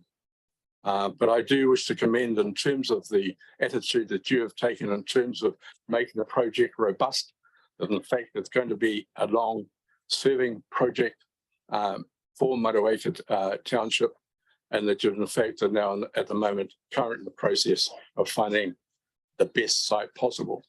And these opportunities are from individuals that have come to you. And I think that in it as well cements the support and from Motueka and the need that we now have. So I don't want to add any more than that, Mr. Mayor. I did sort of welcome any questions. I think you understand where I'm coming from. Yes, we're very clear on where you're coming from and also following on from your submission. So there is some time for questions if people have any. Celia. Thank you. Thanks for your submission. I'm just wondering about how comprehensive a facility, you know, whether the community want to have a basic pool, which would be a cheaper cost, or whether or not they want to have a facility that is got other extra things in it, which would cost more, such as extra pools and that type of thing. So I'm just wondering if there is a debate in the community about that and what your response to that is, because my understanding is the feasibility studies come back with quite an expensive price. Well, I think if you go back to the work that's been done by the committee, and they've gone through various scenarios, different positions, different structures. I wasn't prepared to support it until, in fact, there was clarity in terms of ownership. I think ownership is terribly important, both in land and in the running of the complex. Their plan that they presented at the time of this feasibility study was, in fact, for 4 pools. That included a toddler's pool, a therapeutic pool, another small pool, and then a 4-lane. We've always believed that the 4-lane was, in fact, not desirable, that the 6-lane would be much better. But the thing is that there's 4 pools. It's a health facility for all ages, and it is covered and heated. So the concept has been well established. It's on the website. The plans have been available to anyone that is prepared to take the trouble to look it up.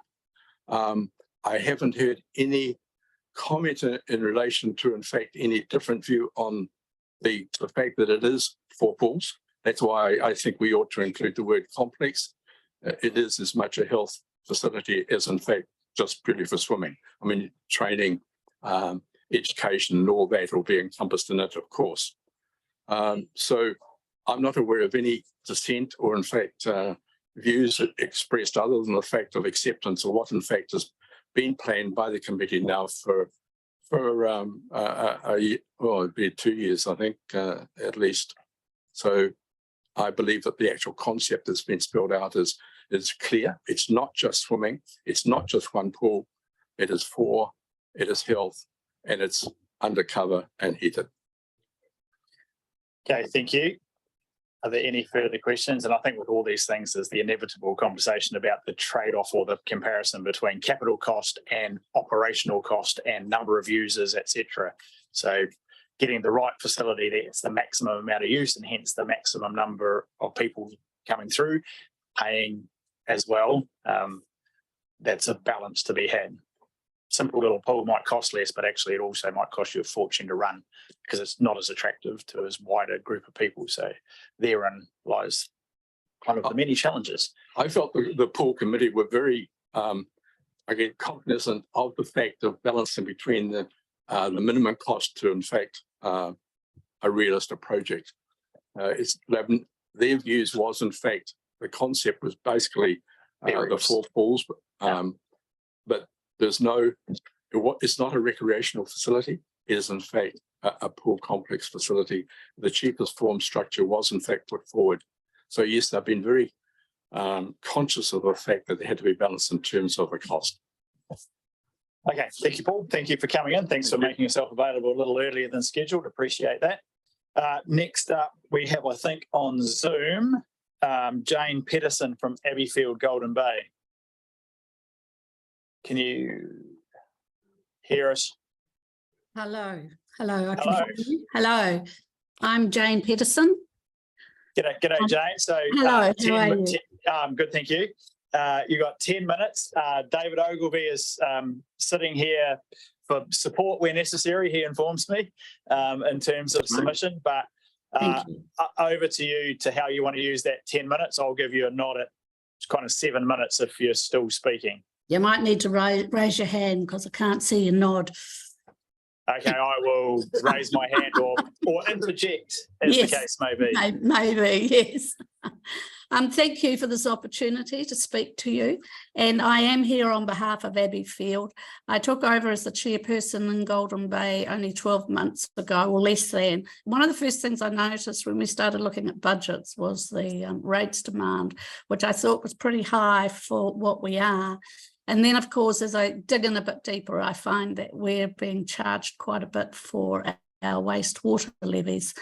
And so I suppose I'm here just to kind of talk around that and wonder why it is so high. And I mean, I get why you do this, but we're a residential house. I'm not sure if everyone understands what Abbeyfield is, but it's run as a charity. It's a non-profit organisation. It's international.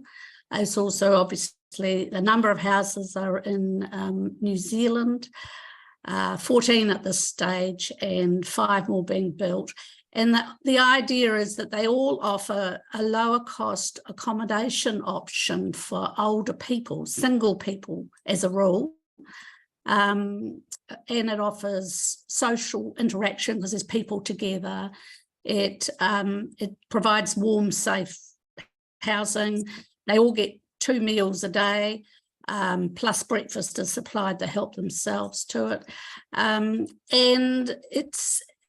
it seems that, I mean, we run on the smell of an oily rag, really, because being non-profit, it's just, we live on what the residents pay us, which is around the superannuation level, or actually below at the moment.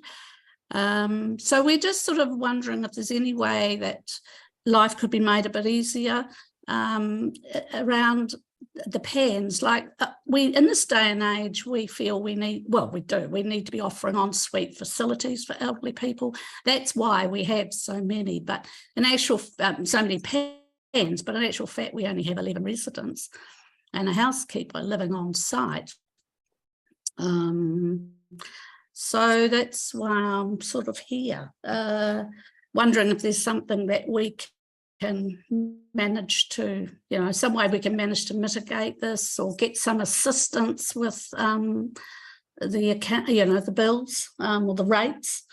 Now, David's here because they're facing the same issue. We have 2 Abbeyfield houses actually in the Tasman District Council area. So, David, do you want to add anything? David, would you like to add something? Thank you, Mr. Mayor. And good afternoon, Jane. Nice to see you. Hi. You are speaking very, very well. So very little for me to say other than to give you the actual figure. Each Abbeyfield is paying about $11,000 to $11,500 of rates, of which about 55% is for the wastewater charge, because we've got 11 or 12 PANS in each case. So that's the issue. Whether there's any assistance the council can give us, and we're really asking for ideas, whether that be rates remissions, or we can apply for a community grant, or those sort of things. Is there anything else, any other assistance, perhaps separating the charitable operation that we are from the others, such as motels and holiday parks, which can make their charges tax deductible, shopping malls and the likes. So that's the difficulty we've got. It's such a high percentage of our total rate. Thank you, both of you, for speaking. So I'll take questions in due course because we do have time. I'll just preempt perhaps part of the conversation, coming back to David's last point. As part of the development of the 10-year plan, as opposed to the annual plan, which we're talking about today, we have had a conversation around the rates remissions policy. One of the possible options is rates remissions based on, I think it was community housing providers, into which Abbeyfield may well fit. So clearly this submission will carry through in terms of informing that discussion, and then the opportunity to both submit on whatever the council comes out with as part of its 10-year plan will obviously also exist. So I just highlight the fact that whether, depending, obviously the decision we make on the annual plan probably isn't going to be the last word when it comes to the way that community housing providers in general, including Abbeyfield, may be treated in the 10-year plan conversation, just Thank you. for that clarity. Oh, that's great. Thank you for that. And we can make the same submission for the long-term plan to Correct. highlight. Well, we'll ensure that the submission follows through, and we'll take it as part of the early engagement on the 10-year plan, which is the point that we're at now. Now, you may see, and I can't preempt what the council is going to decide in the 10-year plan, obviously, but you'll be able to submit on whatever our initial proposal is at the time that that comes out. But this will help inform those initial discussions as well. Chris and then Trindy. Oh, hi, Jane. Good to see you there, and thanks for submitting. Just a couple of things. So is Abbeyfield going pretty well in the bail, or do you tend to be full and have you got a waiting list? Yes. But the waiting list is a bit slim at the moment, but a lot of that is because of coming out of COVID, because we just kind of shut everything down. But yes, the house is full, it's stable, and there are people in the wings that are interested. And it's going well, yes, except for that it's a bit of a budget stretch at the present, but who hasn't got that in this day and age? So. Yeah, we sure do. Interesting, isn't it, that of the 14 in New Zealand tour in Tasman? Yes. Are you aware of any of the other Abbeyfields and how they're treated in their districts in terms of getting community grants or remissions? Is this a nationwide sort of thing that you get together, or you must meet together? We do. I've only actually been to one conference because of the time that I've been involved. But it appears that we're actually paying as much as anybody for our rates. Like ours are actually higher than Motueka. They're just about hitting $12,000 a year. And eyebrows went up a bit, and I said, well, that's really, I think it's even up there. I can't give you the actual figures, but I could get them for you and forward them. But I have a sense that, we're right there. We're certainly paying quite a bit more than Nelson. I do know that they're in the 8,000 range for their, there's 2 houses in Nelson, and I think one's about 8.2 or 3, and the other's 8.8. But David, you had some other figures there, but that would tie in with that. The Nelson rate actually includes their water rate, whereas our rates in Motueka anyway do not include the water rate, but Nelson's do. And of course, it's hard to compare Nelson with Tasman because of the whole different structure in terms of how compact they are, the wide districts, and a lot of our ratepayers are not actually connected to wastewater charges, etc., etc. And certainly Nelson's was part of the conversation we've had over looking at this whole issue in terms of what Nelson do and the policy they have. So that will also form part of the 10-year plan conversation. I ought to explain before I go further, Mr. Mayor, that I'm on the committee of Abbeyfield. I'm actually apologising for Alan Brooks, who's the chairperson. He's working much more successfully checking traps for flora and fauna.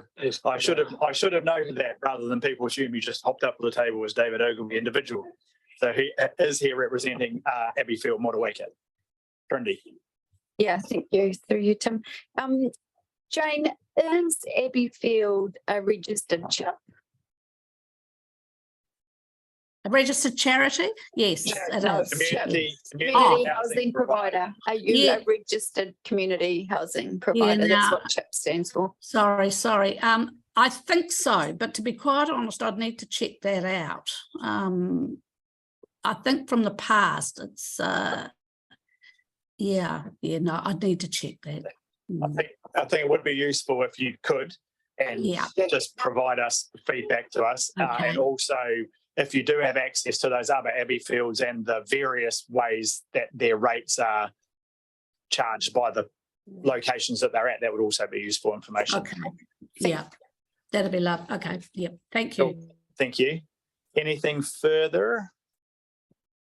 If not, thank you very much for joining us and presenting your submissions and being available to answer questions, both online and in person.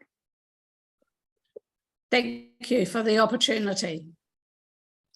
We look forward to hearing from you. Yep, no worries. All right, cheers, David. Next, I've got Andrea Blackburn, Motueka Valley Association.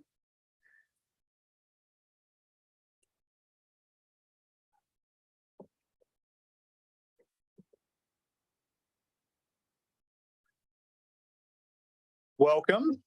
So again, yes, introduce yourselves 10 minutes, as you've just seen. I'll give you a wave, nod / interject at about 7.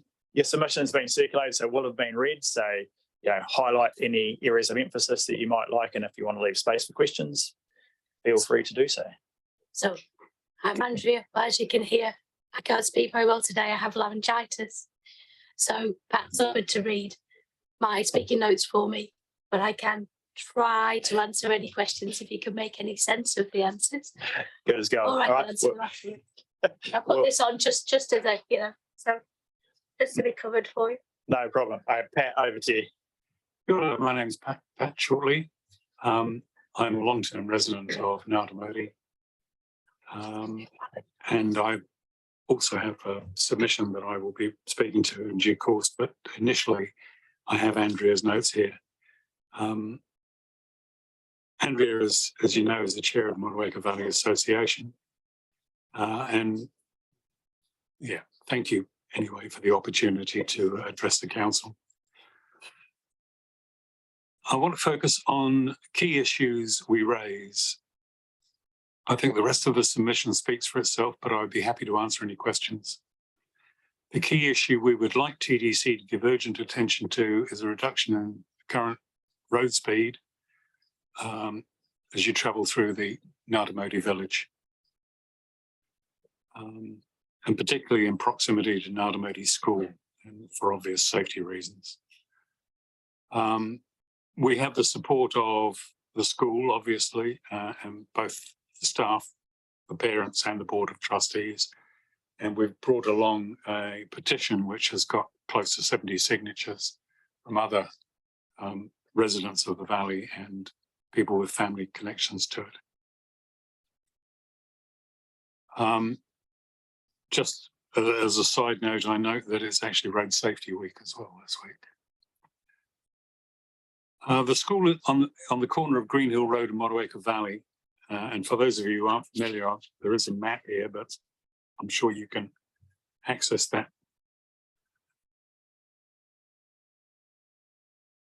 It's on the corner of Green Hill Road and the Motueka Valley Highway. Whilst the main entrance is on Green Hill Road, there is an entrance onto the school field from the highway, and the school fence, in fact, is less than a metre from the edge of the highway.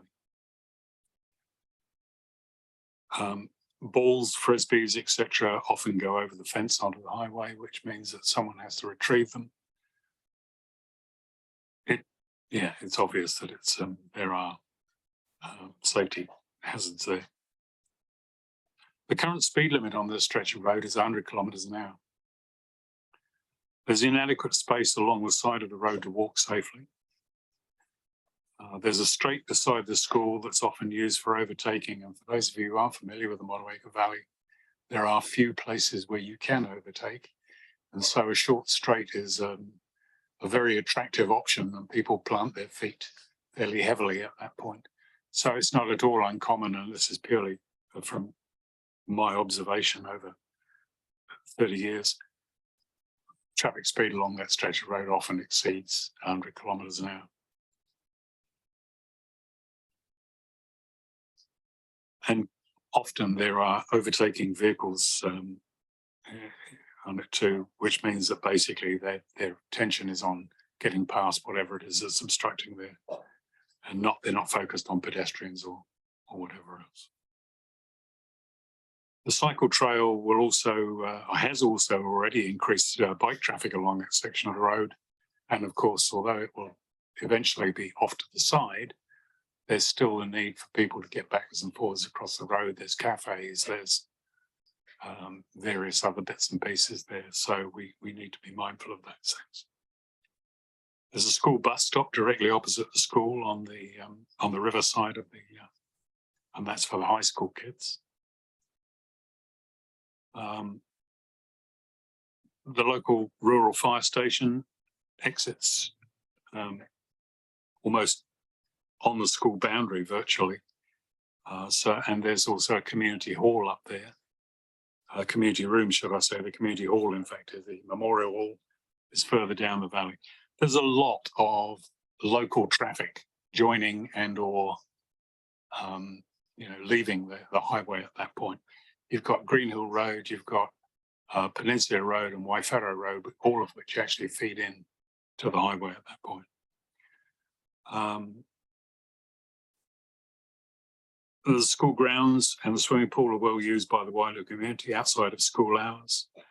There's a significant increase of heavy traffic along the highway from logging trucks, local and civil construction contractors, milk tankers, and so on and so forth. It's a main route for tourists, with a number of camper vans and caravans increasing again after the pandemic. The speed limits, and we know that the speed limits around other rural schools in the area, including Dovedale, Brooklyn, Lower Mootry,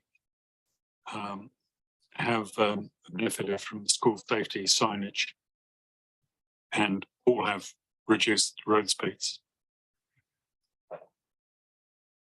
The Nullamini School and the Motueka Valley Association have lobbied for reduced speeds along the stretch of highway on several occasions in the past.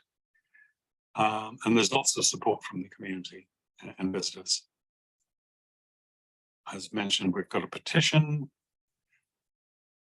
We believe a more sensible speed limit for this section of road would be 60 kilometres an hour, which is in line with the government's safer speed limits for schools proposal. Proposed to work with councils in November 2019. I don't know the details. The other thing I think that I'd add, or that it is alluded to here, is that it would be really, really useful to actually, for a consultation process with the local community. We know this stretch of road like the back of our hands, literally. And rather than decisions being made exclusive of input from the local community, I think it would be really, really helpful if we could have an opportunity to make further input into it. And that concludes. Oh, sorry, there is one further point here. The signage notifying motorists of the school is literally 50 metres before the school boundary. You couldn't possibly slow down from 100 kilometres an hour to a safe speed in that distance. And some of the other sign we notice obscured by greenery and whatever.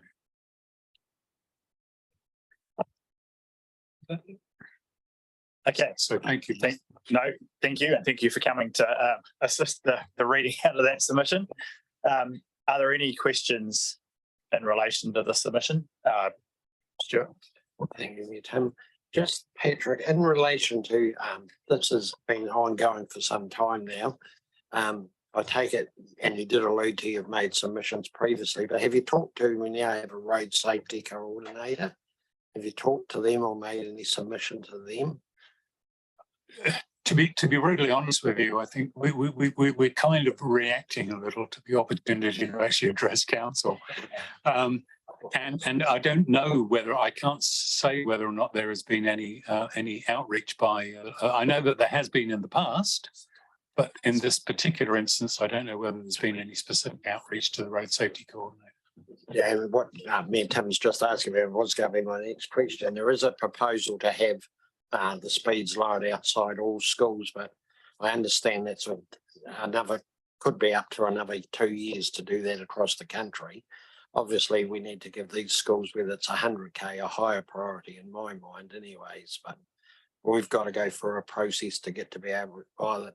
With that, Richard, Mr. Kirby, I don't think we have to do that for the schools, do we? We can pretty much do that as of now. Yeah, so long story short, there is an entire review of all speed limits across the country, council by council, which incorporates school speed limits. So I think as a response to your submission, we'll highlight the time frame for the wider review, but also the specifics in relation to school speed limits and the time frame that they may be able to be addressed in. And consultation is part of those processes. That sounds really encouraging. So we'll in response to this submission, we'll provide you that information of the timeframes and that consultation. And also the contact. Yeah, and the contact. Thank you very much indeed for the opportunity. No problem, Mike. I just want to thank both of you for coming a long way. And Andrea, thank you for the last sentence in your submission.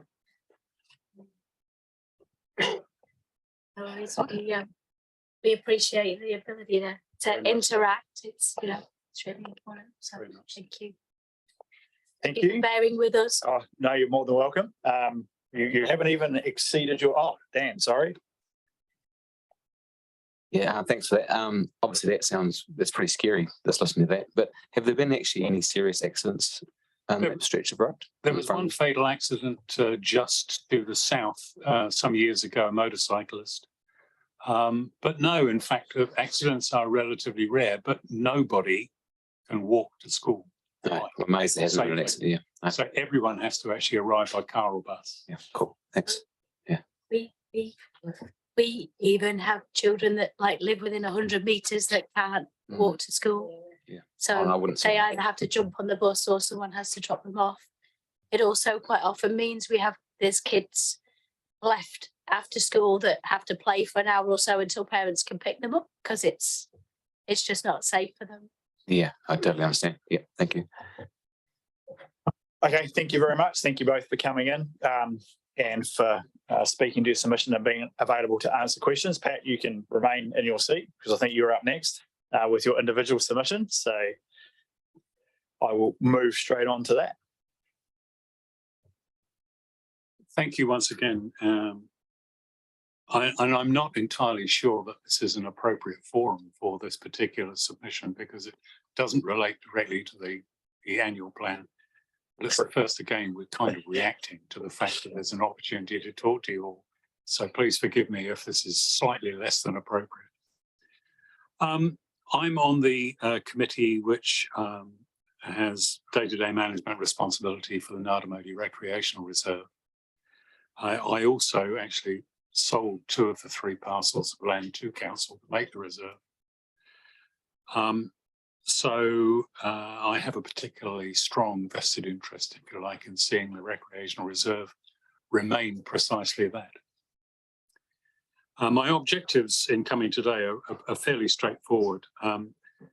The current Waimea Military Reserve Management Plan, section 5.2 or 5.2.3, allows for, under policies 5 and 7, an extension to the car park and to the fire station building footprint onto the recreation reserve.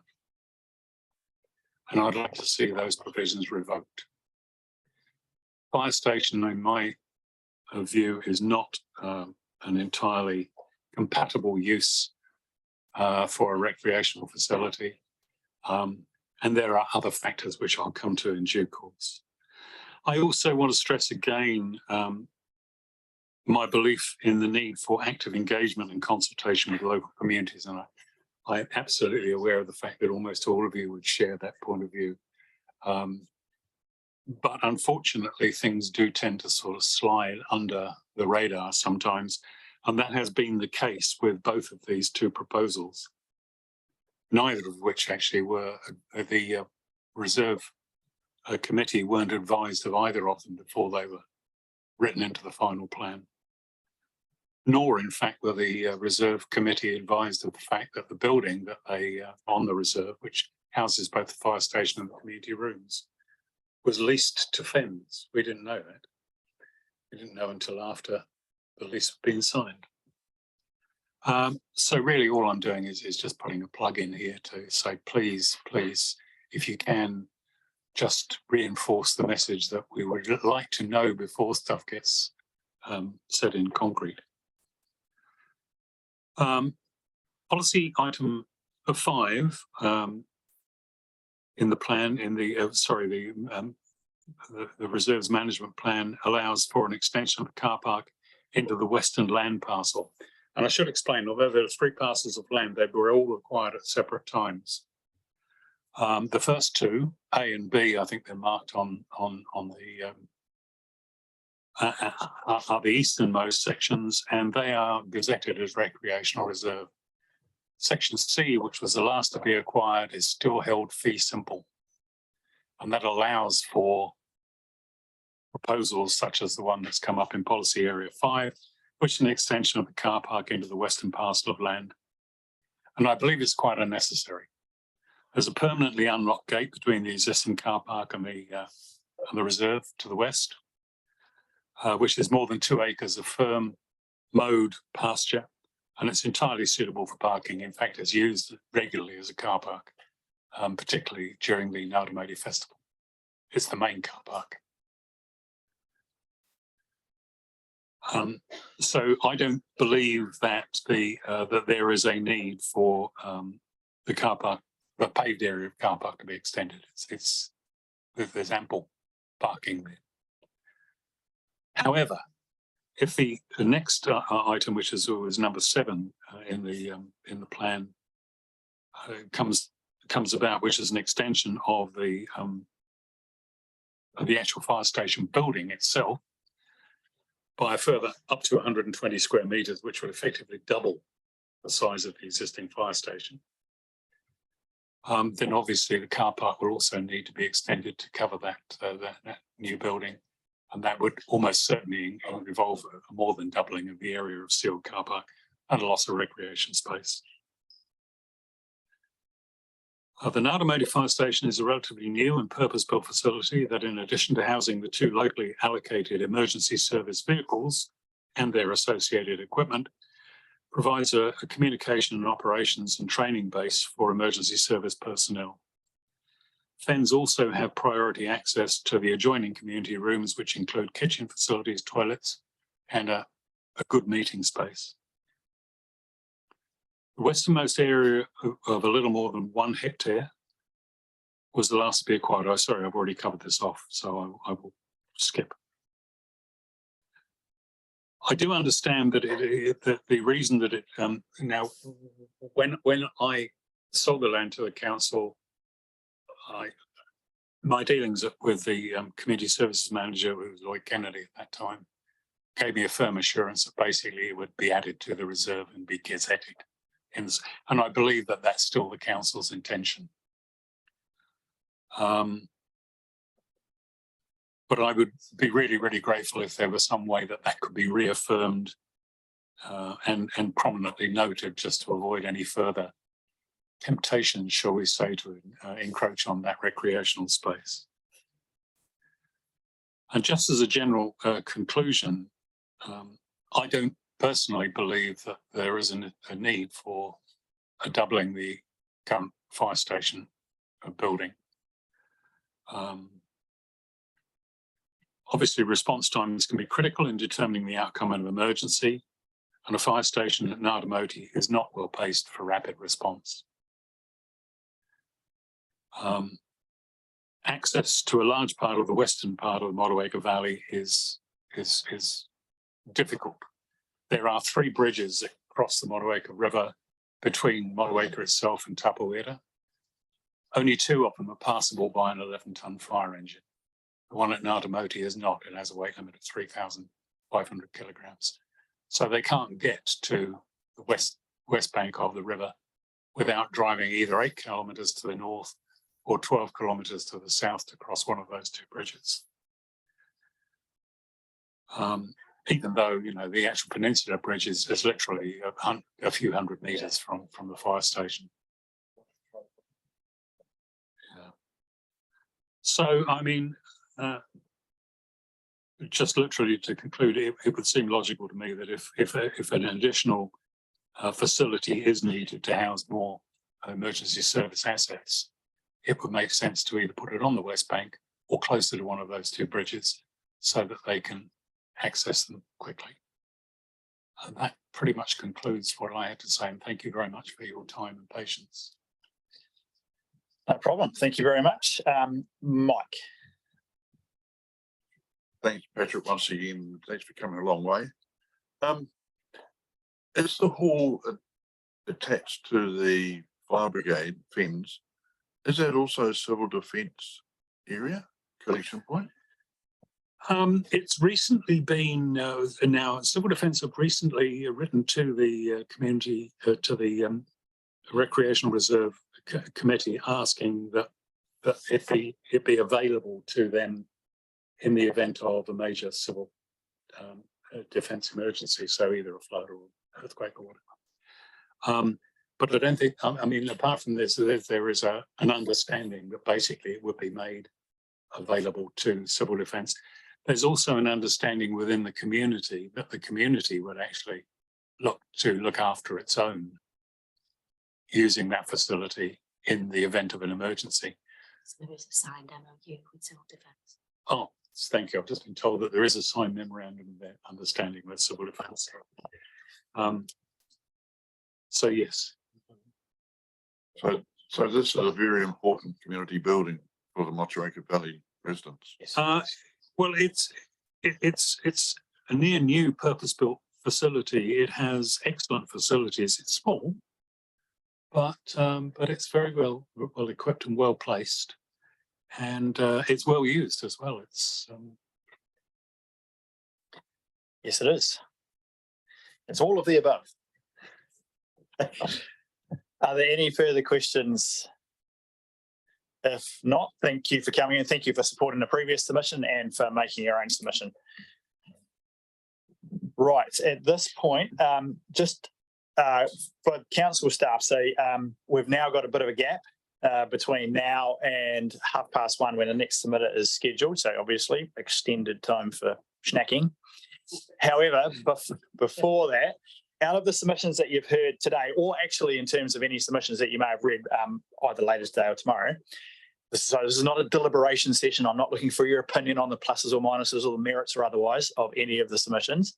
But if you've got any specific information that you would like council staff to provide on anything particular that you've either heard or that you've already read, then now is an opportunity to put your hand up and just indicate that you would like. I think they've already taken notes of some of the previous conversations around Tata Beach, et cetera, in terms of rating. But Alan, do you want to?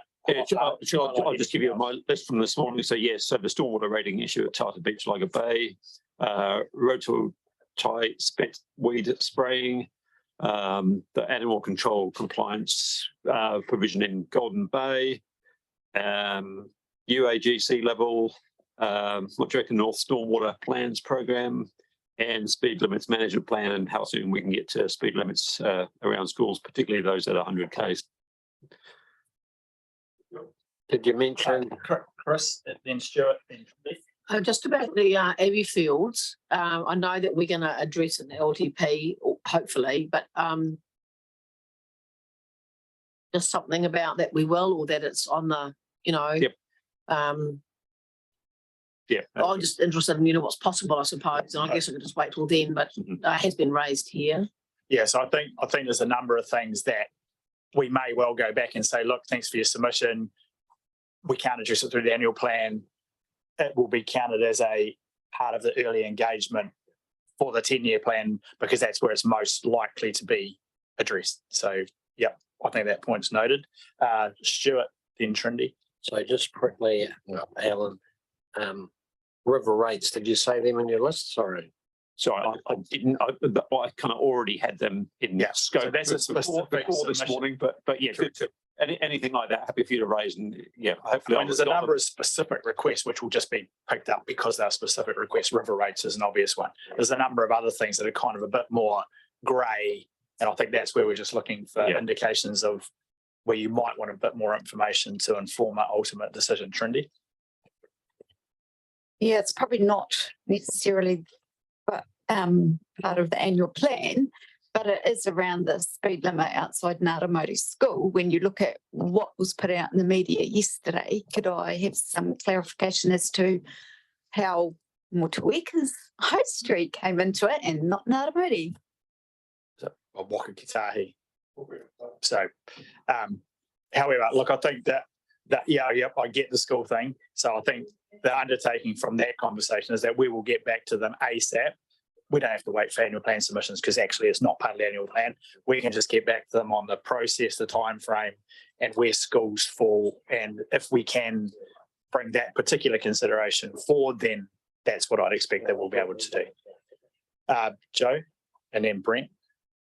Oh no, I just wanted to flag that when we look at the remissions policy that you brought up, It's how we define that, because I have a suspicion that not being a chip will play around. So it's something that we just have to flag about the intent of what that remission policy is.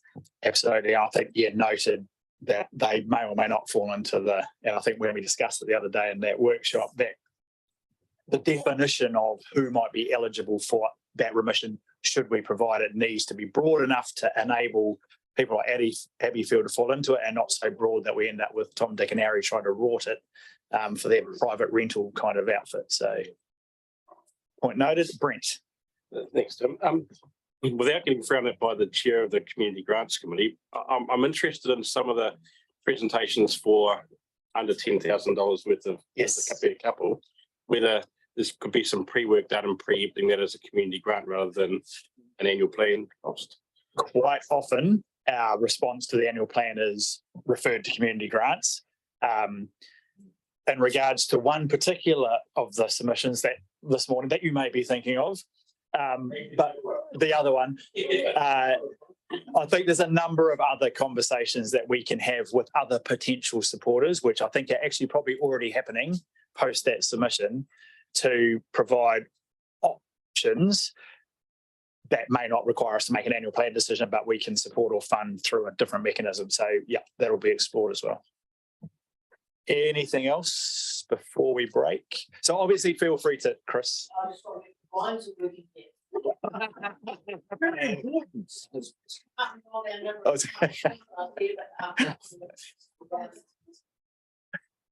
the blinds working? No. That's short answer no. Yeah. Right. So can we just play? Sorry, I'm on the subject. Can we just play backwards up? So in terms of any further information, in terms of any other information, there's a speed management, some clarity around that. But from what you've heard, there's no specific technical clarity I'm hearing specifically to what you've heard this morning. So again, the Recreation Reserve conversation, I expect we can write a letter to Mr. Shortley saying it is absolutely the council's intention to gazette reserves post resolution of, and in the meantime they are managed, operated to all intents and purposes, treated as a reserve. It's the technicality around gazetting and the tents thing. Yeah. I'm pretty sure we can write something to provide the comfort that we don't intend to sell off the fee simple titles, etc. But we probably wouldn't pick it all the way up in the deliberations report because it's kind of scope for that annual plan, which he kind of acknowledged himself. Yeah. So it's an ancillary action, not where. All right. Nothing else? There may well be things that come up either later today or tomorrow, and if we get a gap in proceedings again, we'll take the opportunity just to check again if there's anything that's come up. So if we're back here at say 20 past-ish in preparation for a half, and if we can start a bit early, if some of the submitters are here, someone could probably contact Fiona Wilson. I imagine she'd probably be able to come earlier NRDA. So if they're here at 20 past as well, we'll get underway. So aim for 20 past. Okay, I think she'd bring various people so that we'll try. But where's he? We'll try with.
Next submitter is the Nelson Regional Development Agency. So Fiona, welcome. I'll ask you to introduce your team. As you know, with these things, not a long time. So 10 minutes, your submission's been circulated and read, obviously. So if you'd like to use your time to emphasise the key points that you want to get across, if you want to leave some time for questioning, make that time available. I will wave at you when you're kind of heading towards 7 minutes if you happen to still be talking at that point. And we'll just go from there. So thank you and welcome. Kia ora, thank you. If I could put up the first slide, please. Thank you. And please I'll introduce our board members first, Dave Johnson, Bridget Geeson and Hugh Morrison, and my colleague Gareth Howe-Gordon. We have apologies from our new chair, Sarah Jane Weir, and also our visitor destination manager. We have COVID in the team, and from any staff members who went down to the Trends Conference, and Sarah Jane's unwell. So thank you for having us. We just... Oh, you trying to do it? Oh, does it work? No. First slide, please. Thank you. Oh.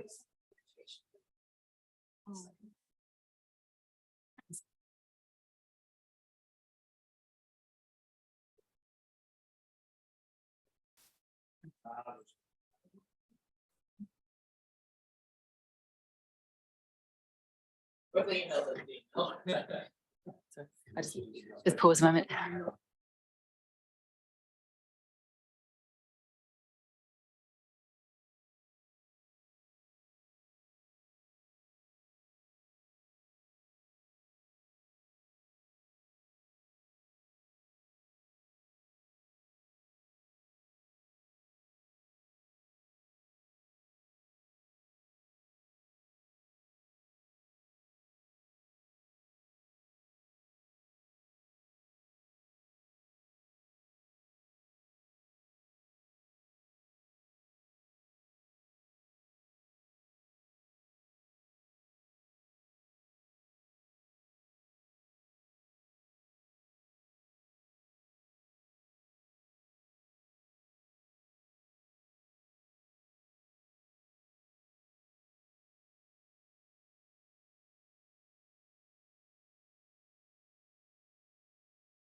Right. Just as well we started a couple of minutes early because we're still on track. Right. So thank you. Fiona, let's try that again. Thank you. If I could, having introduced my my closing board members, so this presentation is supplementary to our written submission. First, second slide, please.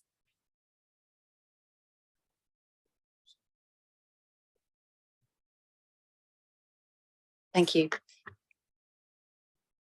Just to recap, as the Economic Development Agency and Regional Tourism Organisation for Nelson and Tasman as a region, NRDA is tasked to deliver against Council's legislated role to promote economic wellbeing as one of the 4 wellbeings. To do this, our functions include investment attraction and promotion, destination marketing and management, business advice, sector support, skills growth and event support. What we need to do is to leverage and maximise opportunities for the region. These are functions which the market won't deliver. They're public good functions to stimulate and support economic wellbeing. We're effectively a shared service based on economy of scale, working with the critical mass of the region as a whole, in the number and mix of businesses, in the industry and in the population size, in the infrastructure and the scale of programs which we can attract and support. Next slide, please. Thank you. Oh, right. Sorry for anybody listening. Through our core funding from the councils, our role is to leverage investment in the region and partnerships. So in the 2 years 21 to 23, total local government funding to NRDA leveraged direct government private funding of over 3.3 million. As an example of programs, in the RBP program, the over $2 million of R&D investment was brought into the region through that program. And to grow the blue economy, around 150,000 of core council funding has leveraged over 1.32 million to date of direct government funding with a return of over 880%. Another example is events. While TDC don't fund events in the way that NCC do, NRDA does also manage the regional events fund from government. So from a 385,000 investment between some of NCC events funding and REF in the 2022 3 year, leveraged about 20.6 million into the regional economy. It's just to illustrate the leverage level. We really welcome the recognition in the consultation document of current economic challenges and the cost of living pressures. The consultation document also sits in the context of low business and consumer confidence. Our submission highlights the important role that Council plays to provide an environment to enable economic development. But an important area that Council can also play to counter negative economic outlook is through its support to NRDA to enable our work to target productivity growth through enabling investment innovation, to support business and skills growth, and to encourage people and businesses to live, work and invest in the region. Taking our submission as read, we highlight some specific support for initiatives presented in the consultation document with economic wellbeing outcomes. Included in particular is the dam, which is highlighted in our regional investment priorities to government. We highlight the opportunity now to leverage economic activity from Council's investment in the dam. Food and beverage is a key sector of competitive advantage for the region for economic growth potential. Our submission highlights the opportunity now to capitalise on the investment in the dam and the water security it ensures, to focus increased investment and targeted investment attraction activity in this sector. This is currently unfunded, and we encourage Council to consider specific investment support in an initiative with NRDA to support business connections, collaboration and profiling and market access in this sector. Port Tarakoe is also a regional investment opportunity and priority highlighted in the regional investment document presented to government. NRDA will be continuing to work with GDC in the relevant government departments this year to explore and support the investment case for this development. Our key request in this submission relates to NRDA funding and our model. We are urging both our two councils not to collectively reduce investment into economic development in a time of economic challenge, which is the effect of the proposed zero inflation on NRDA funding in 23-24. Neither of the two consultation documents state clearly the position on CPI for NRDA, but at over $100,000, the impact of this funding reduction is very significant to a small organisation, both immediate and direct, and reduces our ability to promote the region for investment attraction and destination marketing, and indirectly through reduced capacity and opportunity lost to leverage investment and partnership. Economic development is in the category of work that often has a long lead in time and takes multiple years. It needs a long-term focus and momentum. As an example, the Moana Nui Blue Economy Cluster Initiative started nearly 2 years ago. It recognised the huge opportunity to capitalise on our comparative advantage in this sector to target sustainable growth. From seed funding from our core council core funding, building the business case and securing government and private sector support has taken until now, with two years, and that's to get the 2-year government commitment to fund the cluster. Over the next 2 years, NRDA will continue as a founding partner with industry, leveraging in-kind support and collaborating on investment opportunities. More significant, though, than the immediate 880% return on this investment, this initiative has wider economic benefits. It's raising the profile of the region's blue economy with government investors. It's providing a platform for our wider regional economic challenges and opportunities, including our low productivity, to be understood. Certainty of funding is essential to support investment attraction and programme planning, and importantly, staff retention. Council will appreciate that our biggest asset is our team. We're seeking to find a better way forward with our model as a regional EDA and regional RTO, and to work with Council in the long-term plan process for sustainable long-term gains for the region. We have woeful regional economic statistics, but we also have good opportunity to target improved economic wellbeing. We all know it's not a short-term fix. The timing and opportunity for this region to grow investment in economic development and wellbeing with a medium and long-term lens looking to the future is key now. And for the investment to be more balanced across the region. Our whole region gives us critical mass between its range of industry attractions and communities. We're navigating the challenges of the imbalance and the uncertainty of funding to get the best value we can for the community. This includes leveraging as much as we can, but this is increasingly difficult and needs certainty and critical mass in core funding and a better balance of funding across the whole of Tasman and Nelson. We're keen to talk through this with Council heading into the long-term plan. In the immediate term, we would ask Council to help the funding shortfall we're facing next year and to help us take advantage of the clear opportunities that present themselves now, to capitalise on the back of the dam investment, to keep promoting the region as a destination and for investment attraction, and to help us target major events. In summary, our request to Council is to apply CPI to existing funding to NRDA in 23-24, to allocate additional funding to NRDA to build Council's commitment to economic wellbeing and enable maintained programme delivery in the face of reduced funding, because standing still is going backwards. and to support focus on the food and beverage sector to take opportunity now to leverage investment in the dam, and to work with NRDA in the LTP process towards a model to support sustainable, strong economic development throughout our region, and noting that we have discussion scheduled with Council in mid-June. Thank you. Thank you, Fiona. So we've got a bit of time for questions. So if any questions out of either what Fiona's presented or anything contained in the original submission, feel free to ask. So I've just got one question. So talking about funding, if I go back pre-COVID, significant contribution from the visitor tourism industry. Obviously COVID, that disappeared, but it was replaced with some central government funding.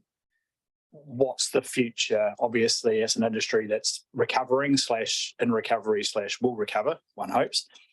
Where do you see the future funding from that source? Thank you. Yes, as we know, prior to COVID, there was up to about 300,000 from private sector investment into visitor destination. And as you know, the Destination Management Plan funding through central government stopped a year and a half earlier than we had hoped. COVID took an extra year to impact, and the industry just hasn't built back up. So we've reintroduced the Visitor Partner Program this last year. We're building that back up. We're up to about an $85,000 contribution at this stage. And the tricky thing is it's happening right as the Destination Management Plan funding is coming off.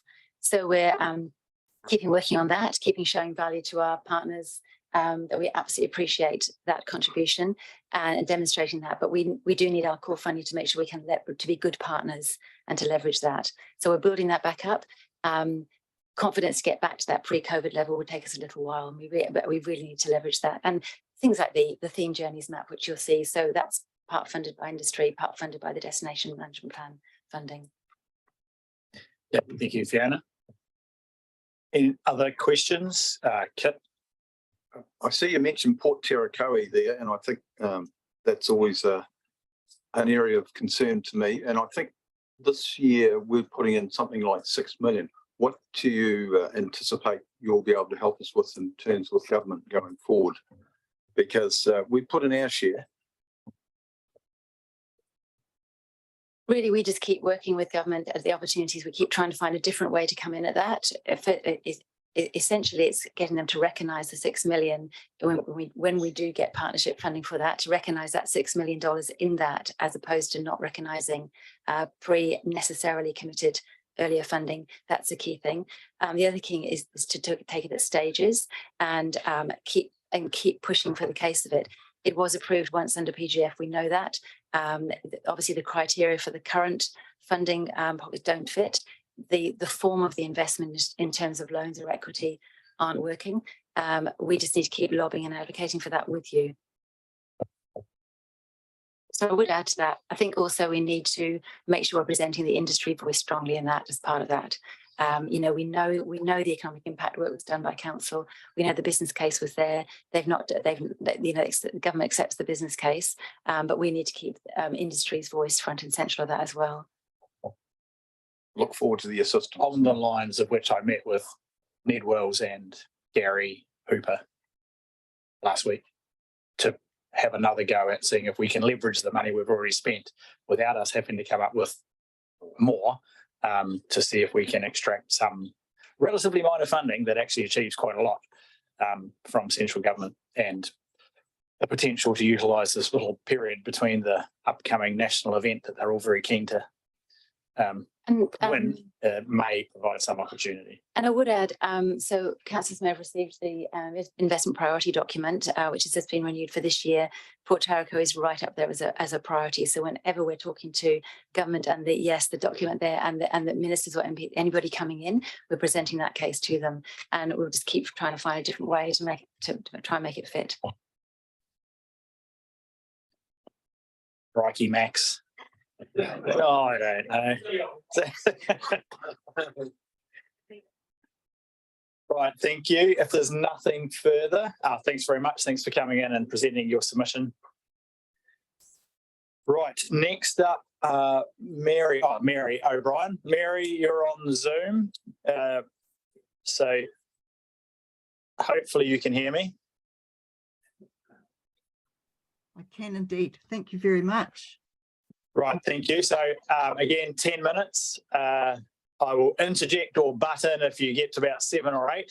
If you want to leave some time for questions, your submission's been circulated in red. So over to you. Thank you. Thank you, Your Worship and councillors, and thank you for the opportunity to join this hearing, especially via Zoom. I'm the Access Coordinator for CCS Disability Action across the South Island, and I also manage our Street Accessibility Audit Partnership, which we have with Emma Kegney. Also a note to thank your staff for making the Zoom possible and giving me lots of really good instructions and making it all work. So that's really good.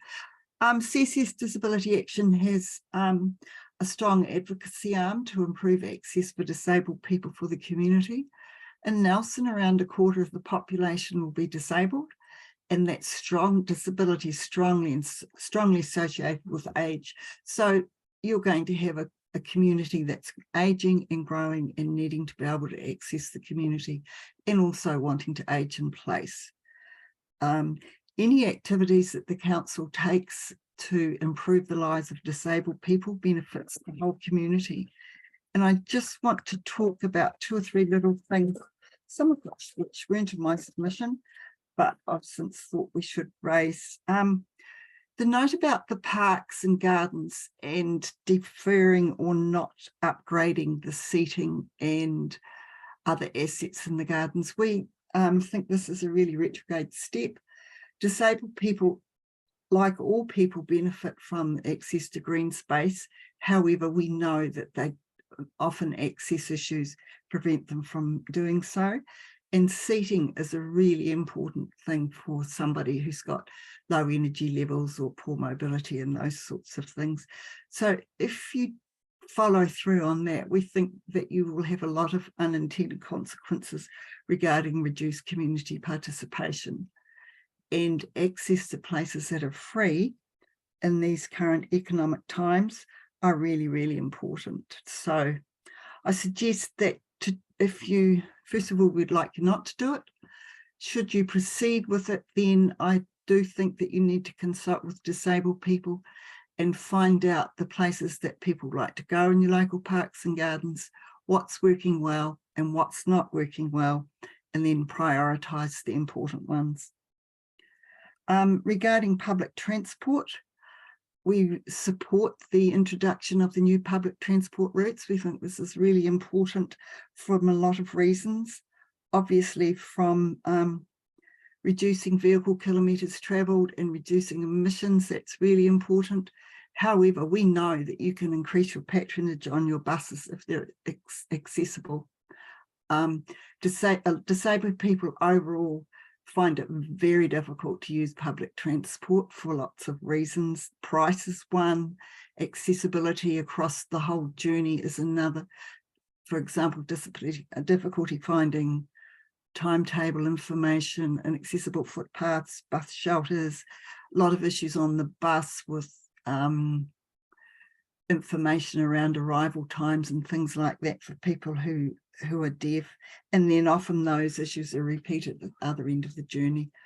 So we strongly think that you should consult with disabled people in the area around where they want to go, what they want to do, and what could improve that, and we'd be happy to help you with that. We're also really pleased to see your walking and cycling plans.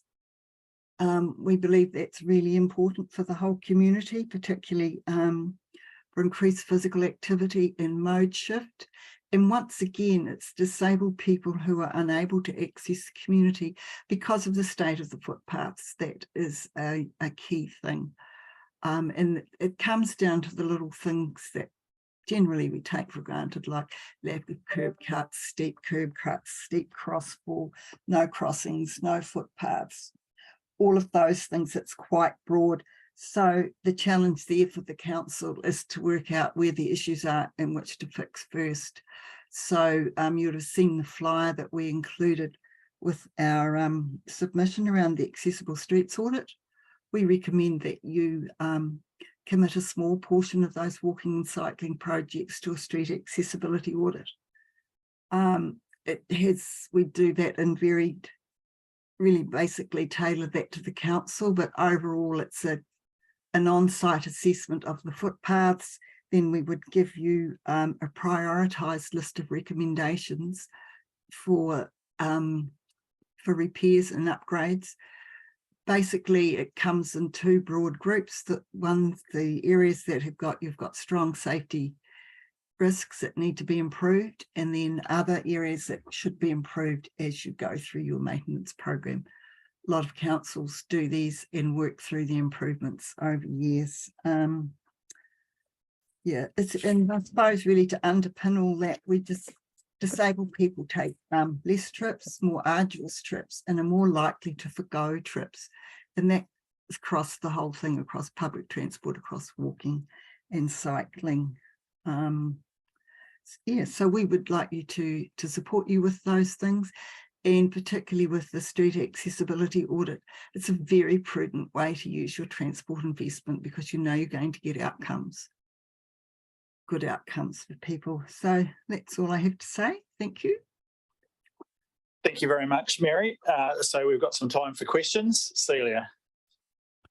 Thanks for your presentation. I just wanted to raise the issue about young disabled people, and I sort of get the impression that there's a bit of a blurred line between people who become disabled because of age and people who are actually young and disabled.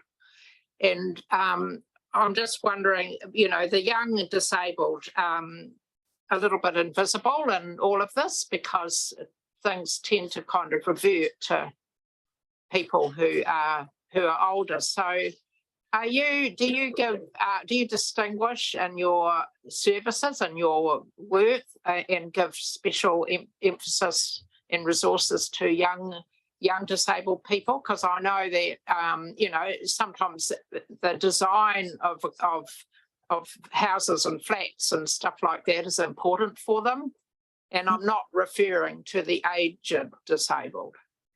You're right about outcomes in life being more difficult for young disabled people, and there are lots of things that contribute to that. One, often the cost of raising a disabled child is often greater, and often people's disabled children are on lower incomes. So yes, you're right, accessible housing and access to all facilities is often more difficult for younger people. What we do work on, though, basically is the principles of universal design, which means that no matter what, if it's a footpath, a house, all of those things are designed for anybody at all ages and stages in their life. So that's important. When you're talking about young disabled people and things that the council has control over, definitely playgrounds are an issue. A lot of young disabled children can't actually access playgrounds and play or join in.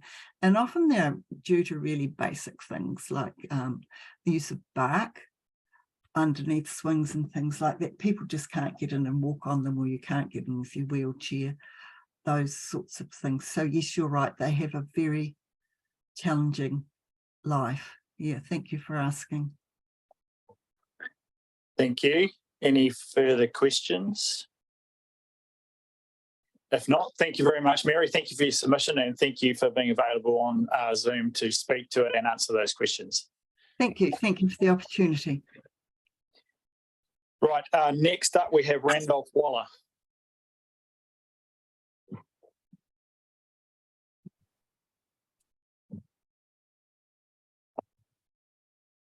Welcome, Mr. Waller. So 10 minutes. Again, you've obviously seen previous submitters. So if you wish to leave time for questions, do so. Your submission will have been circulated and read. So if you utilise your time emphasising any key points or any additions you want to your written submission, and I'll give you a nod at 7 minutes if you happen to still be speaking at that point. Sorry, something like that. Well, I would do that, but I'll try not to throw it. Okay, well, good afternoon, everyone. Thanks for the opportunity. I'm going to start off to say with the 9% increase, or the proposed increase, I was quite astonished and taken back when I read that. I did want to start off though and recap on what I've submitted, and just the first instances going back to last year, when I recommended that, you know, the issues that were raised, it would have been a good idea to actually have put out something with the fors and against why those issues from various people were not considered by council. And what I've seen is a lack of dialogue. And to me, that doesn't produce a lot of confidence in these types of proceedings or in council in general. You know, I would have thought that feedback was a pretty straightforward thing. And a couple of lines in last year's planning document, I didn't think were, or in last year's outcome of the consultation process, I didn't think was appropriate. Can anyone tell me why there wasn't any feedback provided? I'll come across to Alan in terms of what the feedback was. So very briefly, Alan. Yeah, I have to go to check. I'm pretty sure that we wrote to all submitters after the event. So I'll go and check that, but that was certainly my understanding. Oh, sorry, but I didn't receive anything. So for clarity, that's our expectation that all submitters are responded to on their submission points. I think your further point was whether we should publish something more generally over the response, which again, we can consider as part of this discussion. Okay, so listed in your proposal for this year is a rate increase of 9%, some places more, some places less. It talks about a 10% increase in most fees and talk about an potential increase in water fees. Are those three assumptions correct? By and large, yes. Yeah, okay. So how was the 10% in the most fees calculated? 10% increase. Okay, I can't really get into a two-way conversation, but in the response that you get to your submission in person, I'm sure we can cover how that was calculated. Thank you. So, you know, the other question I have on these is, have the council really considered the hardship within the community and nationwide? We've seen just, I think, last week, 22.5% in increase in vegetable prices. We've got the ongoing issues with the food prices. Inflation's still rising, interest rates are still rising in terms of borrowing money. It just really concerns me that, you know, it's going to affect a lot of people, probably a lot of people who cannot afford to pay more. So in saying that, I don't support any of the increases. I guess I've gone right through my lifetime in doing this. It's living within my financial means, where expenditure doesn't exceed the money I'm receiving. So I just ask council in general, is it possible to do this? You seem to have borrowed a lot of money. I'm sorry for using you instead of council, but I just apologise for that in advance. Seem to have borrowed a lot of money, and I'm concerned about the ratepayers' ability to continue to pay that back. So I don't agree with ongoing borrowing of money. To me, from what I've read and what I've seen, you're less than $2 million away from a self-imposed debt level of $250 million. And I realise as time goes by, you're paying off some of the money, and we're actually borrowing more. So there is, you know, movement in that. But I am concerned of what happens when the cap is reached. The proposal talks about using 18.75 million from forestry surpluses. And my question again would be, why not increase this by 3.6 million to complete the dam? I didn't see any reference in the proposal about the airport and port surpluses, assuming there is some, and what was going to happen to that monies. I assume some will be retained for future investment within those structures, but there's again a question is some of the surpluses, if there is any, must come back to council. So therefore, what's happening with it? The other thing I'm really interested in, the current cash investment and holdings of councils. I don't really see any transparency around that. And I'm from my own backgrounds going through a lot of structure and change over the years. One of the key things we focused on was the current age debt. So I just question again what that debt level would be for council. This is money that's owed to council through invoices generated by council. We actually found with one of the organisations I work for, there was a considerable amount of owing outstanding past 3 months. And we managed over a reasonably good period of time by being a responsible corporate citizen of going through and actually, talking to people and dealing with that. So again, it's a question out there, just how big is that? And if it is large, what would be the impact if it was managed?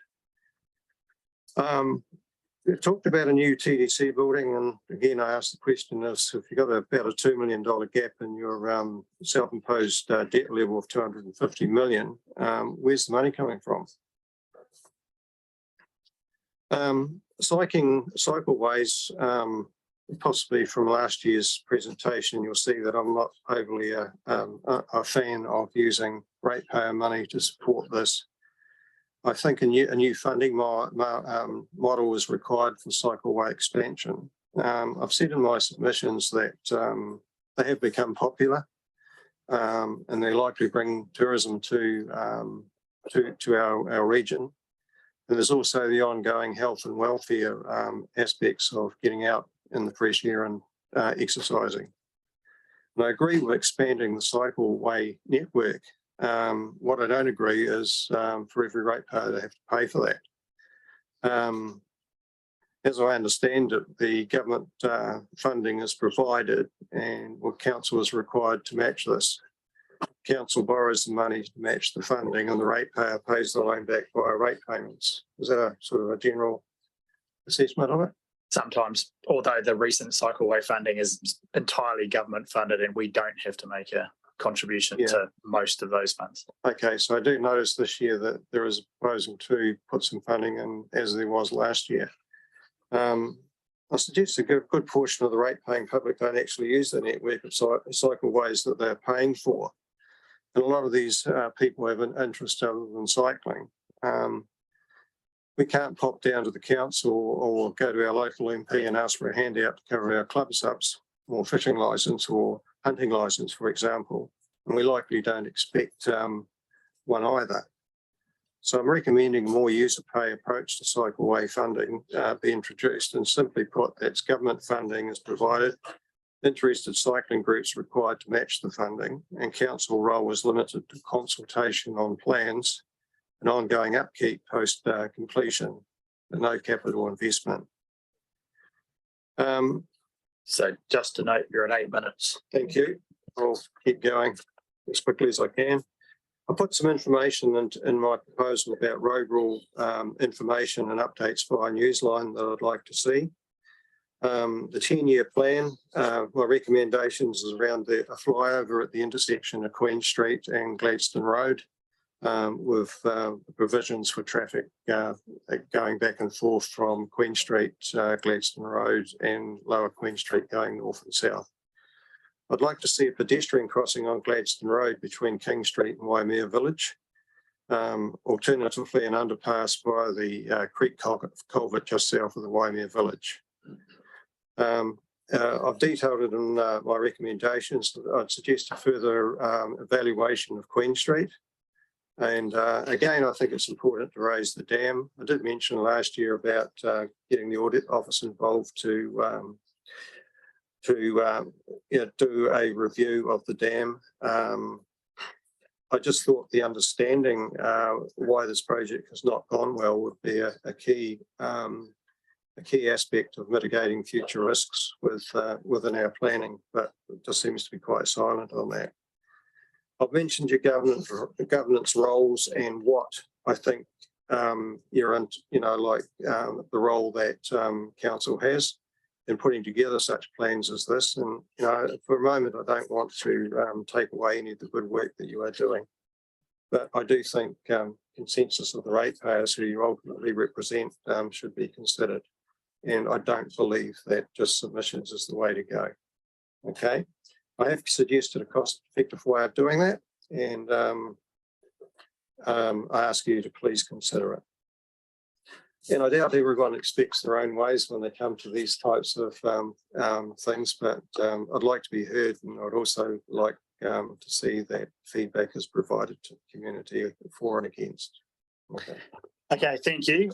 It's probably 30 seconds, so there's room for one short question if someone has one. Very comprehensive submission, both your written submission and your spoken submission. So it appears there's no further questions, and you can anticipate a written response to the points that you've raised after we've deliberated on submissions. Thank you. Thank you. Yes. Next up, we've got Maxwell Clark.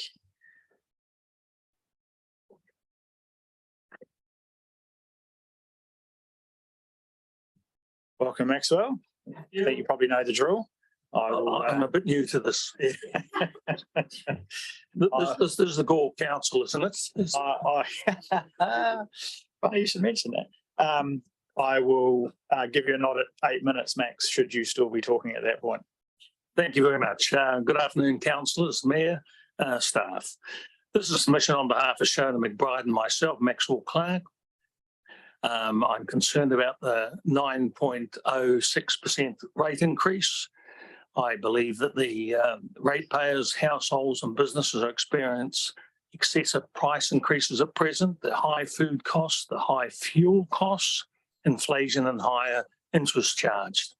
Honestly, the rate hike is obscene. I've said it before. It's not affordable. I don't believe we can accept that the council are aware and have taken into consideration the financial pressures faced by the community. Inflation is running at 7%. Interest charges have gone up from 2% to 6% on mortgages. Food prices have increased in the last 12 months to 12.5%. The squeeze on household budgets on this rising costs of living is continually unabated at this point. In looking at other councils, Invercargill City Council, I think you might know who the mayor is down there. And thank you, Barry. It's at 5.5% their rate increase this year. Marlborough Council at 7.8%. Nelson City Council at 7.2%. Christchurch City Council, despite a massive build program, at 5.68% raise in rates. Remember also that the TDC has the highest water charges in New Zealand at $3.04 per cubic metre. Something is wrong when the TDC are looking at 9.06% rate increases. In referring to your documents, on page 11, which was put out for public consultation, it said some properties will have rate increases that are higher than 9.06%. I've worked out our increases on our property, and I will be paying 10.66% increase. And I'm sure there's plenty of other people doing the same. So when you talk about a figure, I think you should be a little bit more sincere in what you're asking for. Your financial report or capital for the 2022-23-24 was at 4.5% increase. It's now, you're suggesting an increase of 9.06%, over double. There's something wrong, and councillors, you should not be sitting on your hands looking at this rate increase when I believe it should be at the 5 to 6% maximum. It can be done.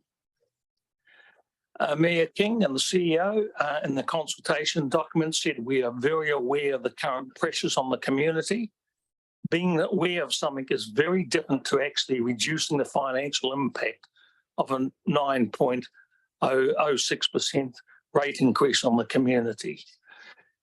At the last council meeting, we had a lot of nonsense, in my view, that was spoken about. One councillor was suggesting about the COVID year, we had 0% increase from 2020 to 21. All councils basically in New Zealand have the same situation, and there was no concerns at all. Another councillor suggested that it's not just today's ratepayers, but those in the future that we should consider. Councillors, under the Local Government Act, you are required to have an open mind and not have a predetermined position.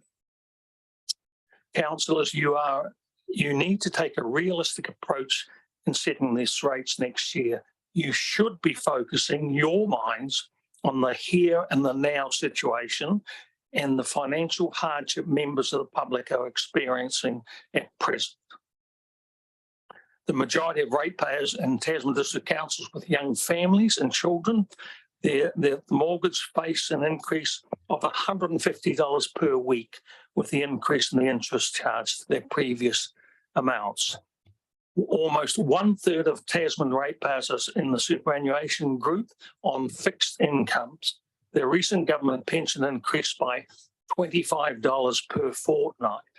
In my own case, my rates are 38% of my actual pension, as you are proposing. The TDC's water charges are $3.04, the highest in New Zealand. Christchurch, by comparison, are charging $1.34 per cubic metre after they have a considerable amount of volume in the first instance before they are charged. The proposed rate increases of 9.06 is at a level that is unsubstantiated level with compounding cost pressures coming from every direction on ratepayers. You are financially crippling a number of your ratepayers. If I was being honest, I would also talk about the staff of this council not realising the impact on the majority of ratepayers in the reports of a massive rate increase on ratepayers. Council staff are paid well and they get automatically yearly pay increases that takes into account the increases with inflation. So how would they appreciate the ratepayers' position? Do they consult with the public in public consultation groups such as Great Bow or any other group? No, they don't.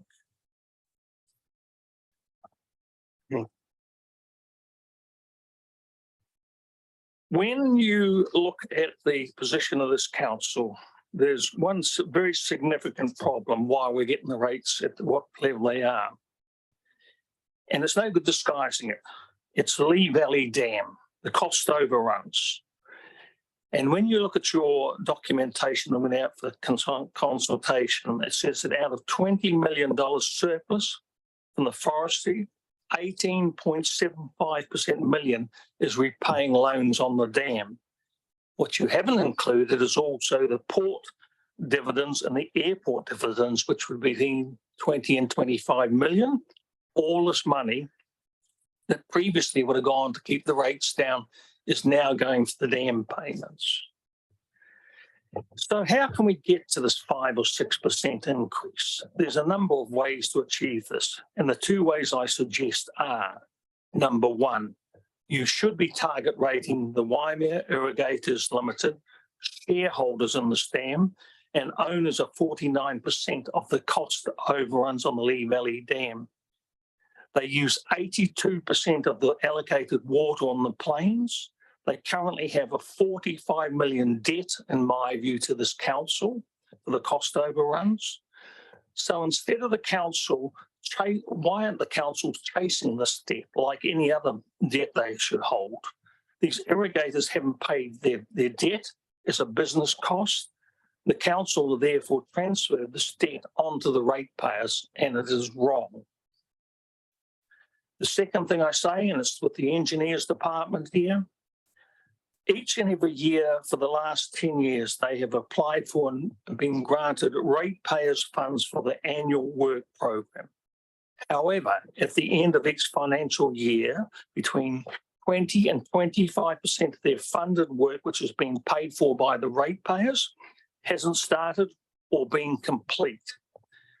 Therefore, the annual budget could and should be cut by 25% without any effect on their normal business. So why are we as ratepayers constantly paying for work that is never done and there's no rate refund? Thank you for your time. Thank you, Maxwell. Yeah, we've got about a minute and a half for questions. So are there any questions, Stuart? So thank you there, Tim. So Maxwell, just in relation to your statement that we have the highest water charges in New Zealand. Correct. I'm just wondering how you come up with that figure when many councils don't charge by volumetric. That's a good question, and it's the way your methodology. What I'm saying is those that charge as a volume thing, that you are the highest. That's not a lot of councils. Some councils, yes, it is. Well, you are. Highest. Yeah, I think we've clarified that. Thank you for the question. Good question. Good answer, Maxwell.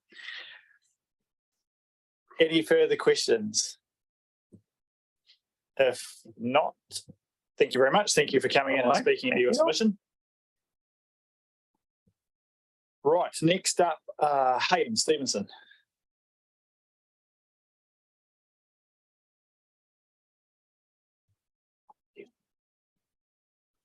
Welcome, Hayden. Thank you. Same thing, 10 minutes. Yep, I'll give you a nod at 8. Okay. And yeah, motion's been circulated in red, so yep, utilise your 10 minutes how you wish. Hey, firstly, I just want to applaud the council for the behaviour in the last 12, 18 months. It's been great to see. And I just want to acknowledge that. It's great that we can have a council that can be mature. It makes us all proud. Hey, the reason I'm here is there's been a long history of problems with a budget for our region.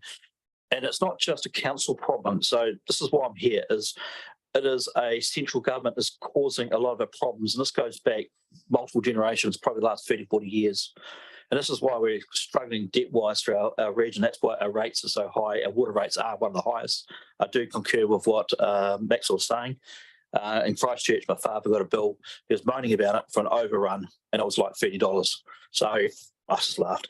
The point is, our city is a fairly new city, and we have taken on unreasonable costs for our water structure and everything. The dam, for example, I don't think it's fair.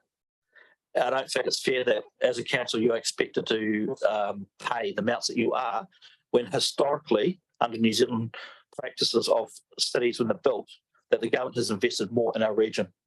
So I don't want to sit and have a crack at you as a council, because I actually support you. I want to have a crack at the council getting money out of central government. That's got to be our goal as a council. We need to get our share of the pie, because we're not getting it now. I mean, you just have to look at our roads.